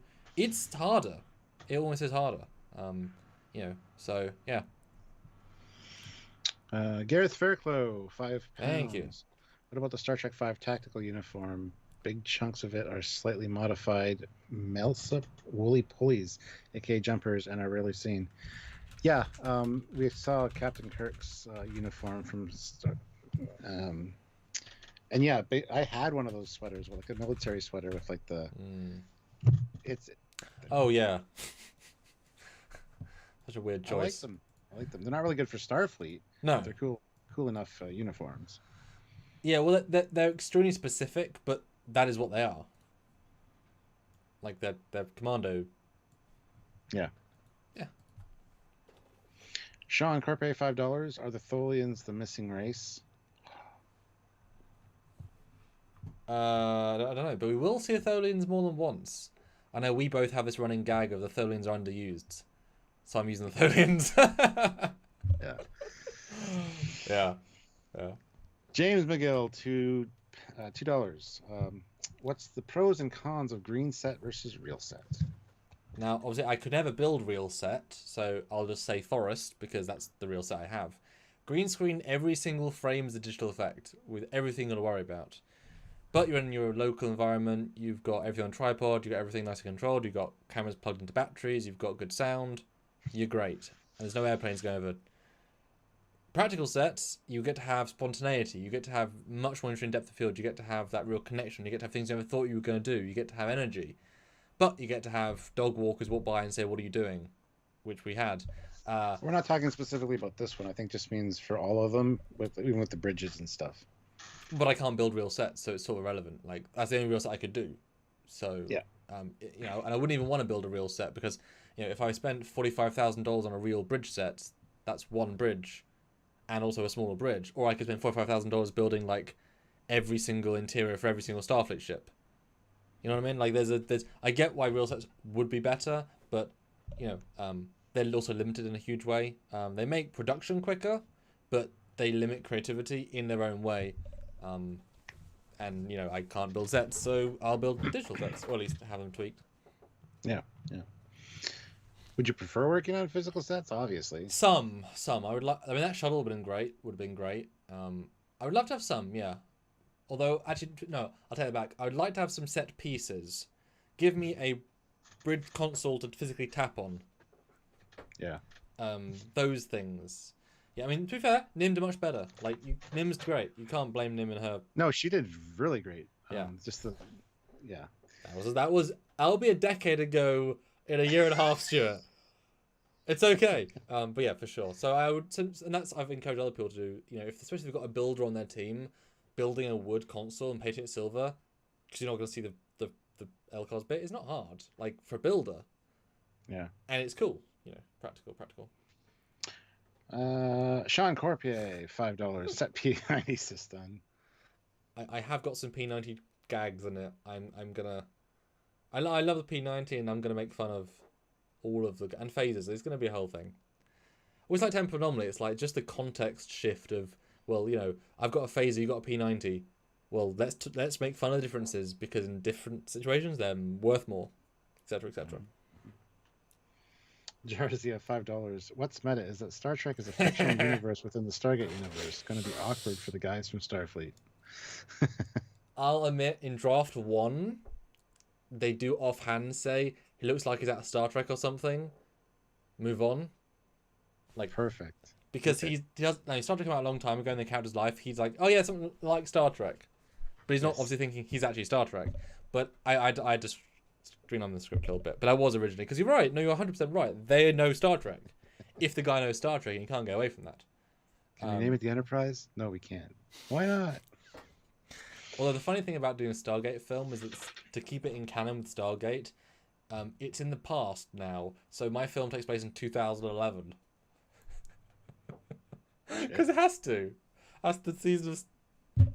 It's just such a funny idea. So I may or may not have a gag where they actually use a phone. So I have to get a 2011 phone, which I think will be a fun gag. Yeah. An iPhone 1, etc., etc. Sergeant Roadkill, £5. I might have access to a P90 with SG1 rig. Could that help in the UK? I do actually have P90s already. No, I have planned a lot of stuff already. But thank you. But also in P90. Well, if you can get another one, never just saying. Stuart, we have a few P90s in the house. We're all fans here. That's the first prop gun I ever got, and I was very happy to get it. But I am going to try and do... well, you've seen me shoot P90 there. The bullets fire from the bottom, the shell casings eject. And I'm going to attempt to have a moment where we just see CGI bullets shoot from the bottom. Actually have that for a second. So it's a commitment because unlike normal CG, like the very nature of what that is, they're going so fast you can barely see them. So I've got to have like 50 bullet models and work out, okay, it can lose its entire clip in 2 seconds. So I'm going to now have them fly out so quickly it just blurs, but enough to notice that they're there, but hand animate 50. It's a very weird, and have motion blur. It's a very strange thing to do because they're actually flying out of the gun like hundreds of miles an hour potentially, or a lot of miles an hour. So it's just like that's just you're making a blur, literally. Yeah, but it's all good. Squadra Course, $2. My book opens with Tholians. Split model cost? Maybe. Yeah, I do need to do a late era one. Yeah. Email Trekyards at Hot. Well, no, he has my. No, he has my account. That would certainly... yeah, we can both save some money there. Yay. Sergeant Montgomery, $5. Phaser this. Phaser, this is a tool. P90, this is a weapon of war. It's made to kill your enemy. Yes, if you remember that joke from SG1 against the staff weapon. It's a great scene. Yeah. It's a great fan wank scene for a P90. But it's true. But the thing is, the phaser is more capable than a staff weapon by a bajillion %, so it's not quite the same. Yeah. No, I know what I'm doing there. That'll be funny. And then obviously you saw my hero phaser in A Long Way From Home, so I've got a... Although I've got my phaser rifle, I don't know where to ever put a phaser rifle because it's such a forced prop. Like, you don't just have phaser rifles, but I should put it in somewhere, you know? Yes, you should. Yeah, I should. And Sean Corpier, another $5. Thank you so much. Thank you. Tie a phaser to a broomstick, instant staff weapon. I mean, technically. Yeah. Oh, Matt. I mean, that'd be great. Although Matt, I talked about how to do a zap blast. See, the annoying thing is, Stuart, I should be able to make an effect that was done 20 years ago in less powerful PCs. You know? But it was done in a specific software, in a specific way, and they invented it, and they had a certain preset. So they did it once, but doesn't mean you can do it now. You know? Yeah. But it's not like, if you do it frame by frame, it's actually a simple effect than you think, but I want to do zap blasts, but they're like confusing. Martin Devon asks, what phaser though? The Dolphin?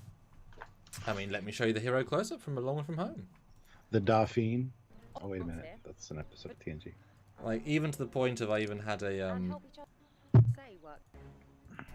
because the, you know, I had a holster, so I used the holster. Look. Jersey, yeah. They actually switched the P90 to the P90 because of the downward eject. Made it easier to not hit the other actors in the face with the casings. Well, that's not the actual reason, but might be a behind-the-scenes reason. But I actually talked to the guy that asked them to change the P90s. Richard Anderson, otherwise known as Colonel Jack O'Neill. The MP5 was too heavy. Yes, I told you the story before. Yeah. He was on set, and he's a producer in between seasons. He was basically like, dudes, I don't want to be running around with this. Let's have a... And he actually picked the P90. He doesn't like guns, but he thought it was futuristic, and it was much lighter, and the magazines were lighter. And so, just because Richard Anderson said I want a different gun, they changed guns, and then the ammo was like much more expensive. But it sets it apart. So that's the real... That's the reason. I love that Richard Dean Anderson doesn't like guns, and MacGyver, his old character, didn't like guns and refused to use them. And his character on Stargate, his son Yeah. Yep. Yeah. That's pretty interesting. Yeah, for sure. Yep, when they call that guns phasers, yeah. And I'm excited. I have, one of the props I want to get is an open Zat, because if you're firing a Zat, it can't be closed. I have an open Zat prop. I got to paint it though. Do. I got a resin one. You do have one. I do. Good. And those are hard to get, so you do paint that. But that's one of the things we want to get that takes budget, and you can't shoot a closed Zat, so you have to get both props, one for the holster, one for the outside of the holster. That's just a fundamental cost. But I've never seen any fan film. There's no Stargate fan films, but if you associate someone having a Zat, you need to see them use the Zat. Well, it'd be an easy shot to do. You have the closed one in the holster. You have them reach down, and then as you just switch to the full one, you hear the sound effect, and then boop. Literally, I'm gonna have the camera start down low, move up as he moves it, and then they're gonna swap it out of frame in a half second. And yeah, yep. But it's gonna be so effective. Yep, it'll be so effective. See? Yep. We can figure that shit. Just have someone literally okay, there we go, we swapped. Yeah. Oh, Sean Corpier, $5. Hey, that's the ambassador in that armor. I want a civilian P90. $1,400. Yikes. Yes, the ambassador in full Roman garb, which is why people have joked it's like Blood and Circuses again. But boy, no, this armor's way more fancy than Blood and Circus. This is like real armor with. It's way more accurate. Yeah. Yeah. He had them around. He had lying around, as it were. But he's a Roman Reign actor and historian, so this is stuff he had. But it's also referenced to TOS. It's not trying to be necessarily, but it is. And yeah, but the civilian P90 has an awful barrel. I hate it. Like, I just, classic or nothing. Yes, it is, Quadricourse. It is. Or, well, Dan, go watch my one. Stargate Universe Distant Hope. #1 Stargate fan film in the world. In terms of views. And Martin says, why didn't the phaser work against the Roman shield? Was confused. Well, he's not a Roman. He's an alien Roman on an alien planet. And his shield is able to stop phasers. There's things that are going on, but he's not literally a Roman. It's a Roman to fight against. So would it not be boring if it was a real Roman? What would be the point of having a phaser and using it? So there obviously must be, it's like do the obvious thing. It doesn't work for a reason, etc., etc. But those who've seen the film, actually put in the chat now. Have you seen my fan film A Long Way From Home? Put in the chat right now. Let us know. And what do you think, actually, if you want to... that might be a nice thing to say. If you guys have any thoughts on A Long Way From Home, I would love to hear them. Live, what did you think-ness? Yeah. Did you want to start off, Stuart? Again, this isn't about praising me, it's just about what you thought of the film in general. Well, I thought Nim was fantastic. I really want to meet Nim in person someday. But I also liked your little cameo thing there. You didn't think it was a good scene. I disagree. I think it felt very genuine. Oh, thank you. So I like that. And seeing you on the horizon is like, you bastard. I hate you so much. I got there first. I know. But anyway, no, other than that, fantastic idea. Bringing back some, I'm not going to say spoilers, I guess, but some species. They're back, I guess. And very interesting premise. I thought it was great. I don't know what else to say about it. It looked cinematic. It looked good. The green screen is fantastic, as you can see. Thank you. I don't know how you do it. Well, luck and experience, because it can easily ruin a shot. Did it feel in any way like a shot in a pandemic with those limitations? No. Yeah, that was the Not at all. That was the big challenge there. Obviously, we know the Scottish team's audio is definitely subpar, but they were meant to have a production team, but they had a lockdown like then and there, and they couldn't get anybody, and so they filmed it themselves. But they're not the guys that film their own films; they're the actors and director. So they tried to, and he was also trying to film his wife and film him and get lines right, remember lines, and direct her, and he just did some wrong settings and got audio. Like, it was just pure technical annoying mistake. But they promised me they'll do better next time. And the only I love Nick, I really do, but he shouldn't turn his head away from camera. The big bald spot. It's like, just spray paint that shit or something. You won't see it. Well, the irony is I make him play 20 years younger at one point, or like 15 years, even though he's the oldest he's ever been, but I'm making him play like 4 different eras.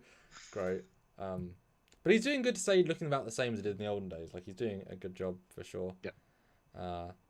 It was funny, when he filmed this, I explicitly said, put your wife in Tuvok Station, because that's where she would be. Mm-hmm. And I framed all my angles. And then she He's wasn't. looking in the wrong direction. Yeah. And I mean, luckily they filmed at least her consistent with her being in that station, but I had to literally change how I was doing my entire set because that's not where she's meant to be. Okay. Fine. It happens. It does. And this was my first test with the Blackmagic 4K camera, although I learned a lot of lessons because, boy, I really I had to keep redoing footage in a few different ways in post to kind of, I didn't make errors per se. I learned a lot about how to make it better that I should have known because I never worked with it before, which now I can do for this film, which is great. Yeah, Matt Boardman, $5. We can always fill in the bald spot in post. Boy, that'd be a thing. Boy. But no, I think she did very good, and I'm hoping for those that watched Long Way From Home, that Nim, she's not a Star Trek fan. She's not part of this great universe. She's just an actress and an energetic person. But hopefully, you guys agree she's an interesting character that's you want to see more of, and that hopefully with enough appearances and character development, she'll be one of those like classic fan film actors that you think of when you think fan films. Like Vic and Michelle from Star Trek Continues. You think of Tim Russ and Adrian Wilson from Renegades, and you think of a few people from films. I'd like to think that she's memorable enough that you'd be like, oh yes, I've always liked Nim from the Trek shorts. Stand out as a real character, because you've seen a lot of fan films, we've watched a few together, and they're not known for having strong characters. It's a situation without just people saying words. So hopefully she'll stand out and she'll be a character for people. I'm hoping. Well, she's definitely easy on the eyes, so I have no problem seeing more of her. And in more than one era uniform. Martin Devon keeps saying she has sexy lips, so I will tell her that. We'll see how she reacts. Just make sure you say somebody else said it. Don't go up to her like, so Nim. Oh yes, sexy lips. I'll tell you a story about we're doing. So she's also going to guest in another fan film short as a different character. And in the short, she has to be very cold, and it was during late summer. It was not cold. I've got the aircon unit for my office, and I moved that downstairs. And I said to her, okay, we'll make it cooler just to be easy to film in. And she's like, no, keep it on. I want to get colder for the part. And so I put the aircon on about a foot from her, and she unzipped her jacket a little bit, and she took her shoes off, and and we had it on her like full blast at her face for a good 30 minutes running lines, and she was shivering by the end, legitimately shivering, because it wasn't that warm, but it was plenty, it was fine. And so we genuinely got her cold, and she was like, no, this is great. And I was really impressed, because most actors don't need that, but if you're trying to think for a second and the cold is distracting, being cold will help you do that. So she was very committed to that. And I may or may not have put ice packs on her lap that she had to hold as well in certain moments. Because again, it pulls away heat, and that was kind of funny because it made her cooler. I think I put some peas as well at one point in the last take. I was like, "Damn it, cold packs out. Here's some peas. Put peas on your legs." Wait, that sounds dodgy. So you peed on Nim. There you go. I did. I put peas on Nim. Matt Boardman. I've had to do it on other films that I've worked on. Yeah. Oi. What actors' vanity? You got to protect their look. Yeah, I know with Harriman, who is the one right of Nim Shoulder. He's going back from Temporal Anomaly as Harriman, which is phenomenal. Sam Harriman for the Enterprise E. He's the person that we see on the E, which is great. I already had that built in, making sense, which was lovely. And he's 10 years older, and he was already older than you think he is because he has very good genes, and so his beard is going grey already, etc. And I said to him, semi-offhand, but also serious, we're going to want to age and de-age you depending, and obviously having grey in your beard helps you feel age. I said, if we can limit the grey for this shoot, then we can play up later without much, and then he doesn't like shaving, but shave your beard off, you look 10 years younger. So he should look roughly temporal anomaly age. And if I'm trying to play him in the past as well, like, although, boy, once you shave off the beard, you're not reshooting the stuff you just filmed. You're moving forward. You're not thinking back. So, yeah, seriously. Yeah. Michael Smith, $10. The CG was fantastic. Oh, thank you. I was surprised how good the green screen effects came off. Interesting plot. Wish it could have been explored in a longer film. Well done. Thank you. Perfect. And yeah, you need to write the little things for the Blu-ray packages. Yeah, some comments for YouTube I definitely will, because they're very nice.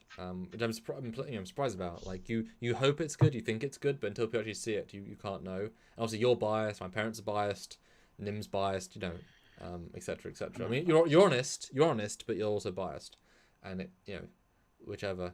But no, the green screening was interesting. I again took a risk, not only with a new camera, but also I did put interactive light on her face. I put a blue light shining, and so there's obviously a blue light. I knew there's a blue light on the rim of that console, and so it does bring her in the scene just that bit more. That if it was flatly lit, it wouldn't. So that does make a difference. That helps. I'm going to now try and do that with this next film. Just give it that little bit of extra oomph, because it does make a difference. But I was just did a good job. I was just pleased and happy and glad it worked. I did a lot of refinement, and I fixed a lot of things. It was a long step process, and yeah, I mean, wish it was longer too. I have internal reasons for everything that I obviously couldn't explore. You ask, why are the aliens doing the thing they're doing? Well, we never talked to them, so we can't learn that. I know why they were, but I couldn't relay that in any way without them just spurting off a random dialogue chain with no, you know what I mean? No exposition, police. Yeah, it's just like, well, why would they even think that? So I know why. You ask me why, and I can tell you why, but I couldn't put it in the film. Why were they doing it? I'm asking you. Oh, because they're testing. It's testing. And because part of the thing that lets them do the FTL travel is the particles that is in the system, and so they in the Delta Quadrant used their because it folds space, so it connected with the nearest source of those particles as a simple two-way, Nice. And it was just, as with all Trek, it happened to be that day, that location, but it was specific to that radiation, and so that's why they were doing testing, and they brought them together in that dimension, whatever. But it was just, they didn't mean to pull them there. It wasn't intentional, which makes it even more interesting, because it's like, and then the reason they were attacking is because they don't want witnesses, because that might change their power levels in the Delta Quadrant. So it's not exactly elaborate or anything, but it's just an accident, and a ship will escape. Colin Summers says, which phaser do you like from which Trek film or TV show? I'd suggest going and watch our live. I think we just did a live about that, didn't we? Should I just start playing that live? Yeah, that was last week. Yeah, it was the last one we did. Well, before the cliffhangers. And Martin says, the unexpected phaser blast from the Intrepid was great. Yes, I was quite pleased with that too. I don't know if you saw that coming. I knew the story so well, but when that moment happens, ooh! Yeah. I didn't see coming, so that was good. Yeah, and then obviously the pan away from the shuttle is so you've never seen in Trek before. You've never even seen in the cockpit ever. So let alone seeing the full that was a real render hog, but it tells you, oh, we're doing something here. Yeah, no, very well done. Thank you. I'm looking forward to seeing a lot more like that in these other shorts, by the way. So yeah, be creative. I've got some. Yeah, each short has different concepts. For example, the one we're all looking forward to, Doomsday. I'm going for more of a one take vibe, and so more long chain of discussion. They'll just flow, and you'll be like, oh, well, they haven't cut for a minute, and it's a lot of dialogue. So that's that vibe. And then the fourth short, the Norway one, has more political undertones and a more grand vibe. It says in the thing, but it's much more. Think TNG Neutral Zone. The episode. Now, if I say that, what do you take from that inference? If I say it's like that a bit. Referring to what? If my short 4 with the Norway and I say political, it's more of a political film with bigger implications. If I said the episode TNG Neutral Zone, what can you infer from that hint that might happen in the episode, in the political context? that the Romulans are going to show up. Ignore the Romulans for a second, but purely contextual situation. What might you infer from what I'm saying? Trying to remember what else happened in that episode. We just watched that too. Because there's something else going on in that episode. I honestly don't know. All I think of is the Romulans when you say that, because they're back. We're back.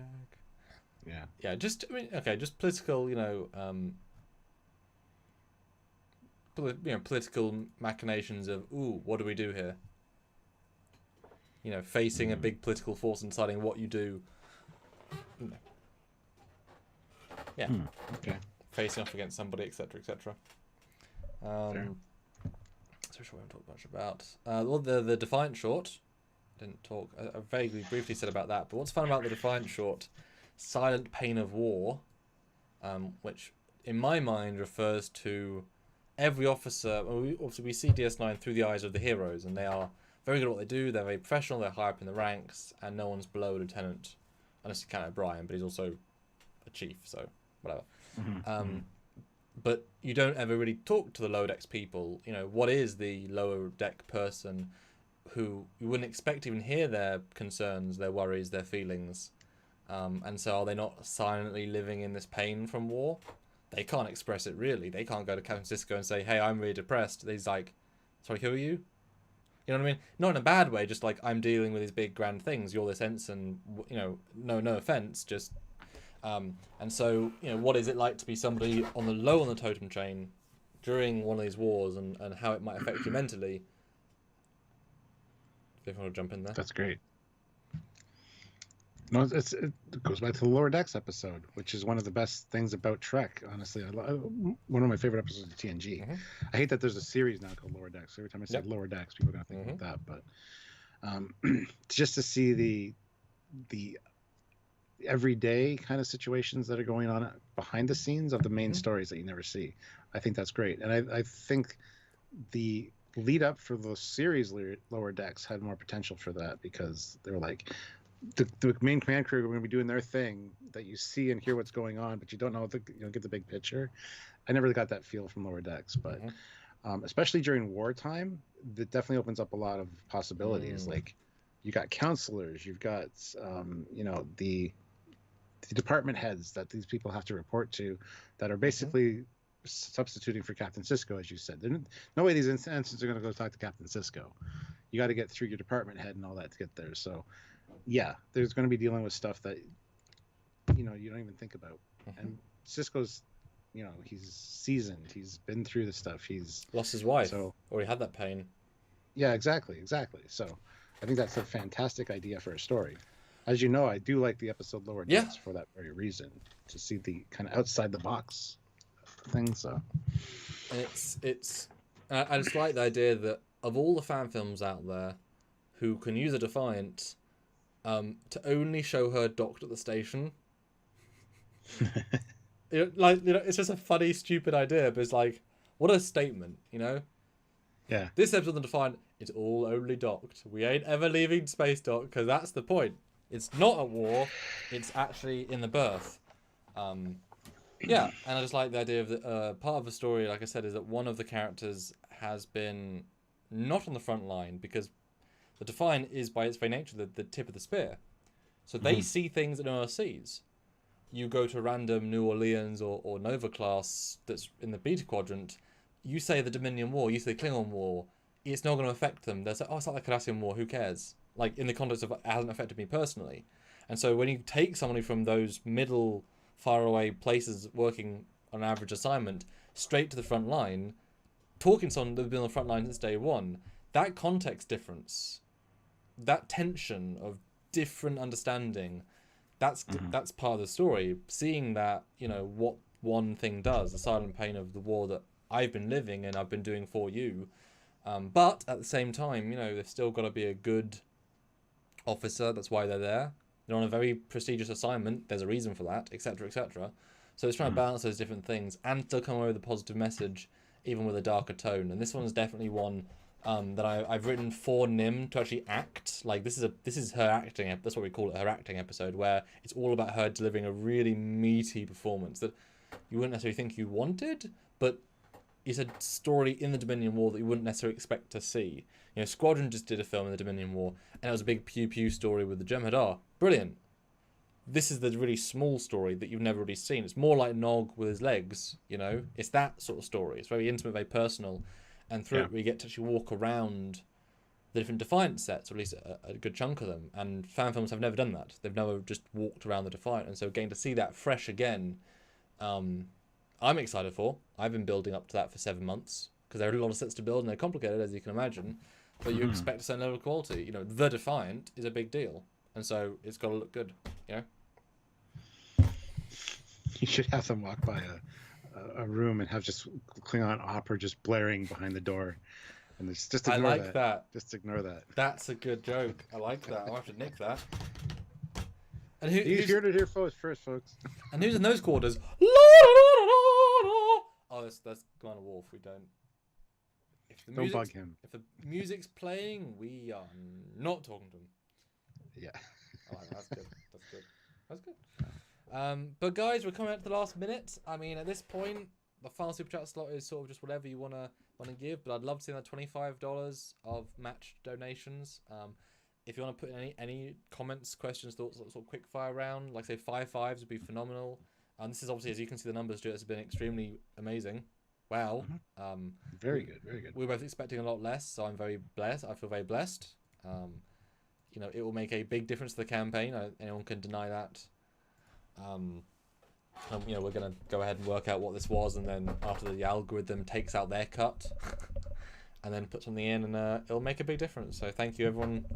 And obviously Livia twice, and all the 20s. No, it's quite humbling, because, you know, I hope Trekyards fans will come out, and you guys have come out. And I love to have the conversation. It's been a great conversation. I wish there would have been more kind of questions from these guys, though, because we see them in other lives, and it's like kind of gets derailed a little bit for a second. But that's okay. That's okay. This was the chance, yeah. But I think we'll have to do one more of these before the end. Yeah, for sure. Because I am gonna do, it's another exclusive, but I am gonna try and create a video teaser for each short for the end of the campaign. And that involves a lot of like shit I've got to do work right now to finish some sets that I hadn't even thought I was gonna do for the next like month or two. But I think people to want to donate should want to see something, because it's different to see it rather than just, you know, you hear Defiant fine, but seeing it inside and out I think will make a difference. And so we can show those off, talk about the you know, because we've talked about interiors a little bit, but they'll all have interiors, and so we can actually show them and then have them full screen, talk about what took to make them maybe, and the level of detail, etc. Because I have to show interiors and exteriors. It's a lot of work for that. So yeah, throw in some final super chats and thoughts, and any questions, go for it. Yes, it is last super chat slot snipe time. So if you load up your sniper rifles with your super chat donations and fire away. Right now, Michael Smith has that slot, so that's good.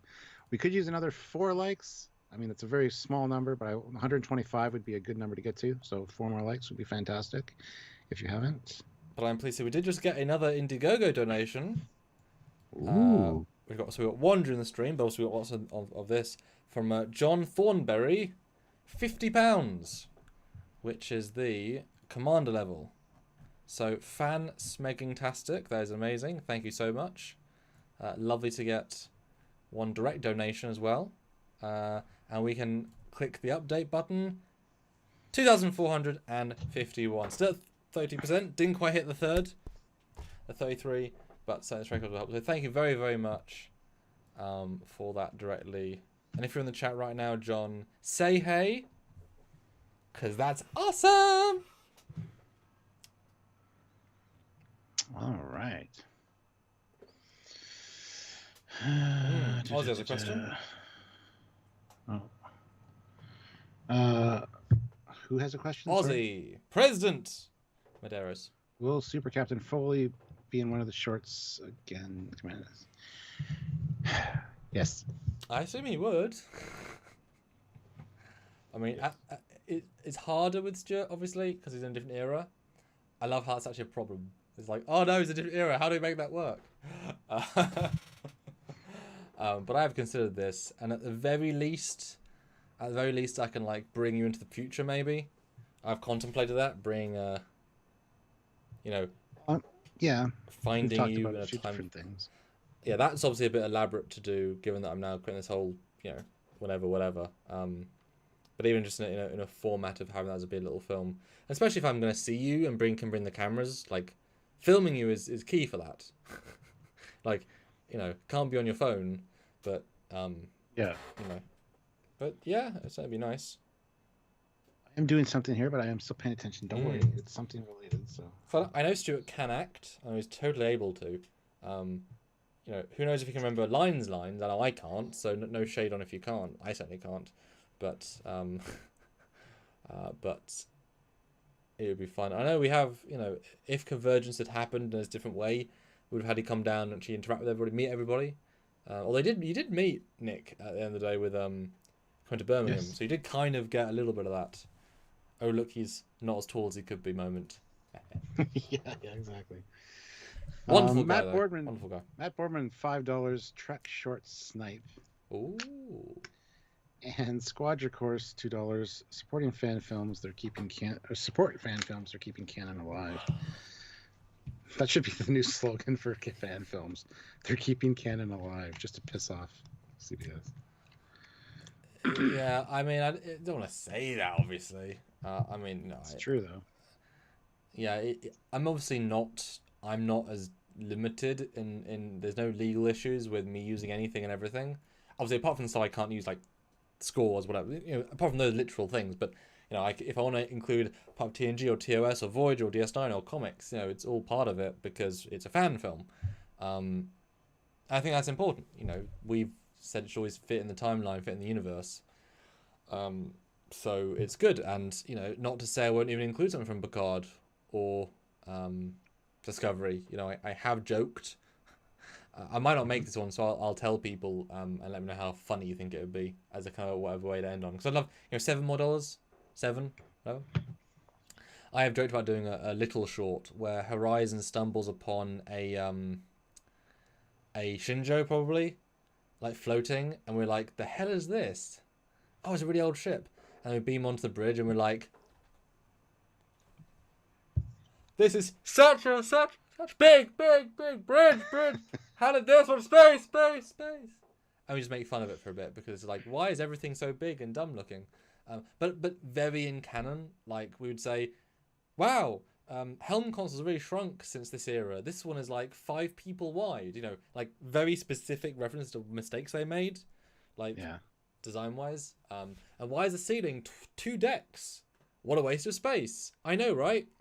But that's like dumb as an idea, and and those sets are kind of hard to build because they're obviously more detailed in a lot of ways. Although it would kind of feel like when Tyler Rock appears on the ship and it's kind of like floaty damage, so it would be obviously not like operational or anything. But I just thought it'd be a kind of funny idea, like beam him into the Shinjo and like really just have a massive culture shock. I just thought it'd be kind of funny. What do you think? Yeah, you've got to do something, some kind of I like that because let's mess with the actual canon, which is not really canon. I like that. By all means, go ahead and make fun of any trick. But still respect enough to include it. Just make fun of the problems they had. Right. Yeah. And Squadron Course, I mean, we just had, new music made was the big one for that. But, Star Trek music is variable, though, because Wrath of Khan doesn't feel like TOS or TNG. Star Trek 5 doesn't feel like, Star Trek music is so variable. As long as it sort of fits in the universe, I would say, rather than just feels like Star Trek. You know what I mean? Mm-hmm. Oh, Mark, you're teasing man. Oh, that's such an annoyingly interesting super chat. Man. Well, I'm annoyed now. Goddamn. Oh, why? What's up?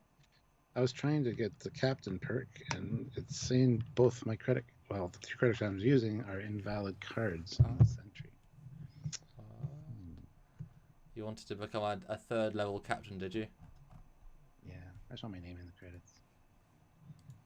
I should probably get that regardless, but whatever. Well, yes, you would. And I am going to try and put name in the credits as Lieutenant Commander, depending on the perk level. So you'd actually be credited as Commander. So I'd kind of find that funny. So because I think if you get Fleet Admiral, Like, you should be credited as Fleet Admiral Mark Lawrence. Like, that's funnier. That's more entertaining to me. I think cool to see your name in.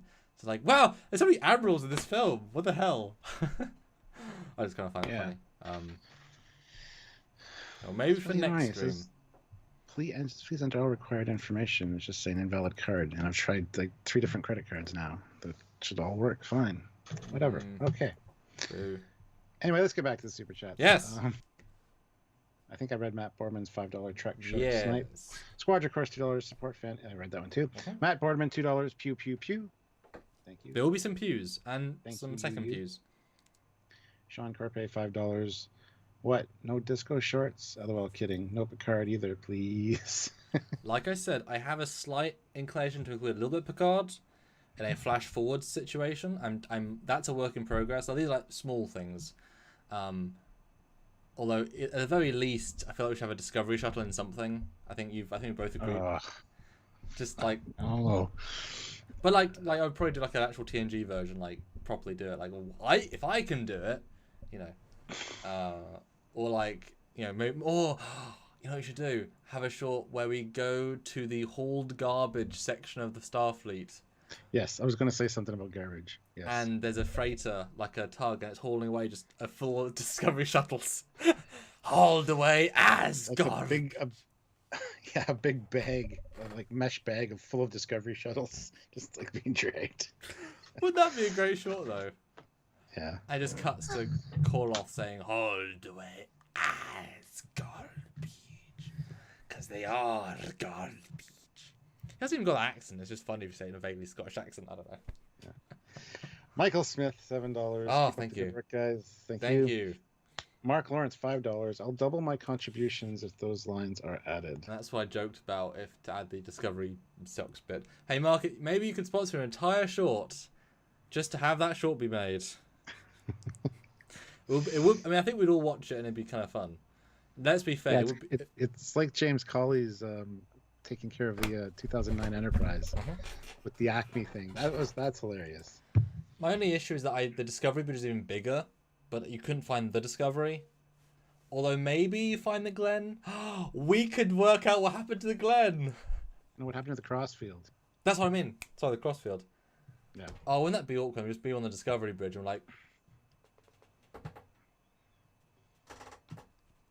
get us out of it, energized. That's the whole shot. We'd be aboard, look disgusted, leave, and fire quantum torpedoes. Because, fun fact, Stuart, Horizon does have quantum torpedo launchers. I just remembered. It has got a single quantum torpedo launcher at the bottom, like the Enterprise E has, just more integrated.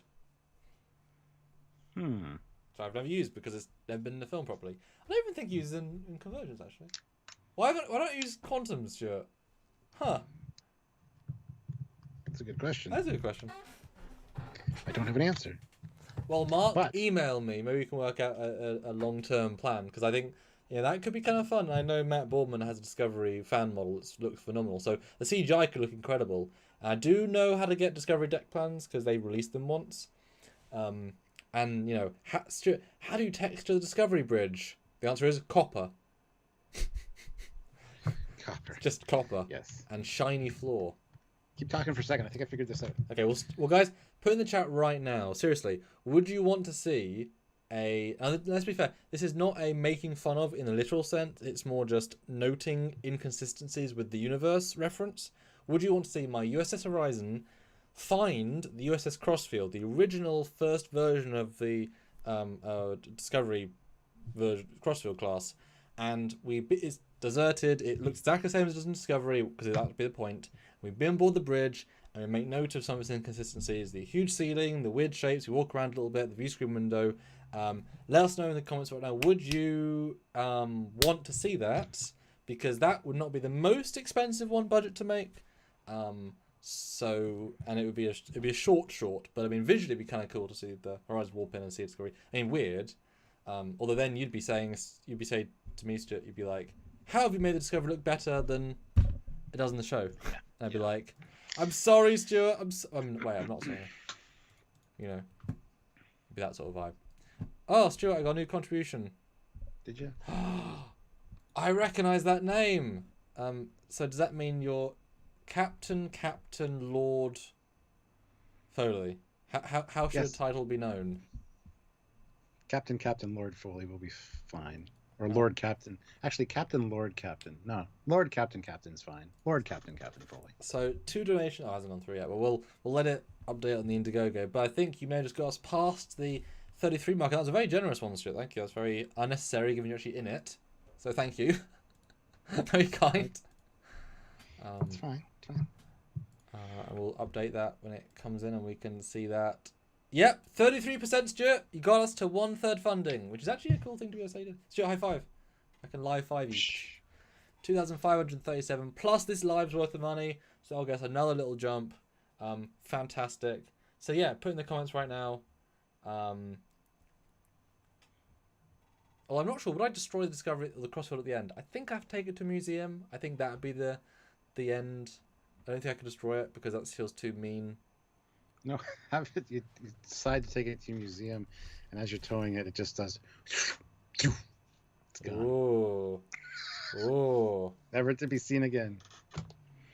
Don't know how, why. Maybe Discovery needed it. Stamets reached through time and pulled it back through the mycelial network. You just don't know. Well, we both like the idea that it hasn't got a spore drive. The crossfield, it was the ship variant. We do like that idea, yes. Well, I wonder how. Could I go away with shortening the nacelles? Just shortening the nacelles, doing that one. Because for God's sake, guys, shorten the damn nacelles. Close the damn door, Stuart. Yes, exactly. Close the damn door into the Tums Festival. Very important. Well, when you find the ship, be like, what happened to it? Looks like they depressurized the whole ship. Somebody left the shuttle bay door open, sucked everyone out or blew everyone out into space. Actually, would that be kind of fun to have a Type 11 land in the Discovery Bay? It's like the door. There is no door. Why is there no door? Oh, it was installed on Tuesday. I never got to Tuesday. Yeah. Oh goodness. Sean Carpe, $5. A short about disco abandoned in the nebula. There we go. Yeah. Don't want to touch that. They'll do that in the next 4 or 5 seasons of Discovery. I don't want to touch that. That'll be Discovery the movie. They find that. It turns out it's in the Vija cloud the whole time. It's just so big. I don't know. Sergeant Montgomery, $2. P90 Pew Pew Snipe. That's a pretty good snipe. Sean Corpe, $5. First Sat Snipe. Oh, nice. Yeah. Nice. It's a powerful snipe, that is. Sean Corpe, $5. Discovery shuttles run off biogel packs reconstituted from bunnies. Ugh. Ew. That's horrifying. That's gross. And Matt Boardman, $5. The plot of the disco short should be about closing the shuttle bay door. Yeah. Well, it's never going to happen, though. So guys, go check out the Indiegogo. The link is posted at the pinned to the top of the comments there. Please go do that. Even Captain Foley did it. Got the Captain perk. So. Officially. Gotta call him Captain. It's like... don't actually make that joke when you do the credits, because that would piss me off. Oh, and Ozzy just put in a 20 as well. Oh, Ozzy. Oh, thank you, Ozzy. Federation President Ozzy. Thank you so much, sir.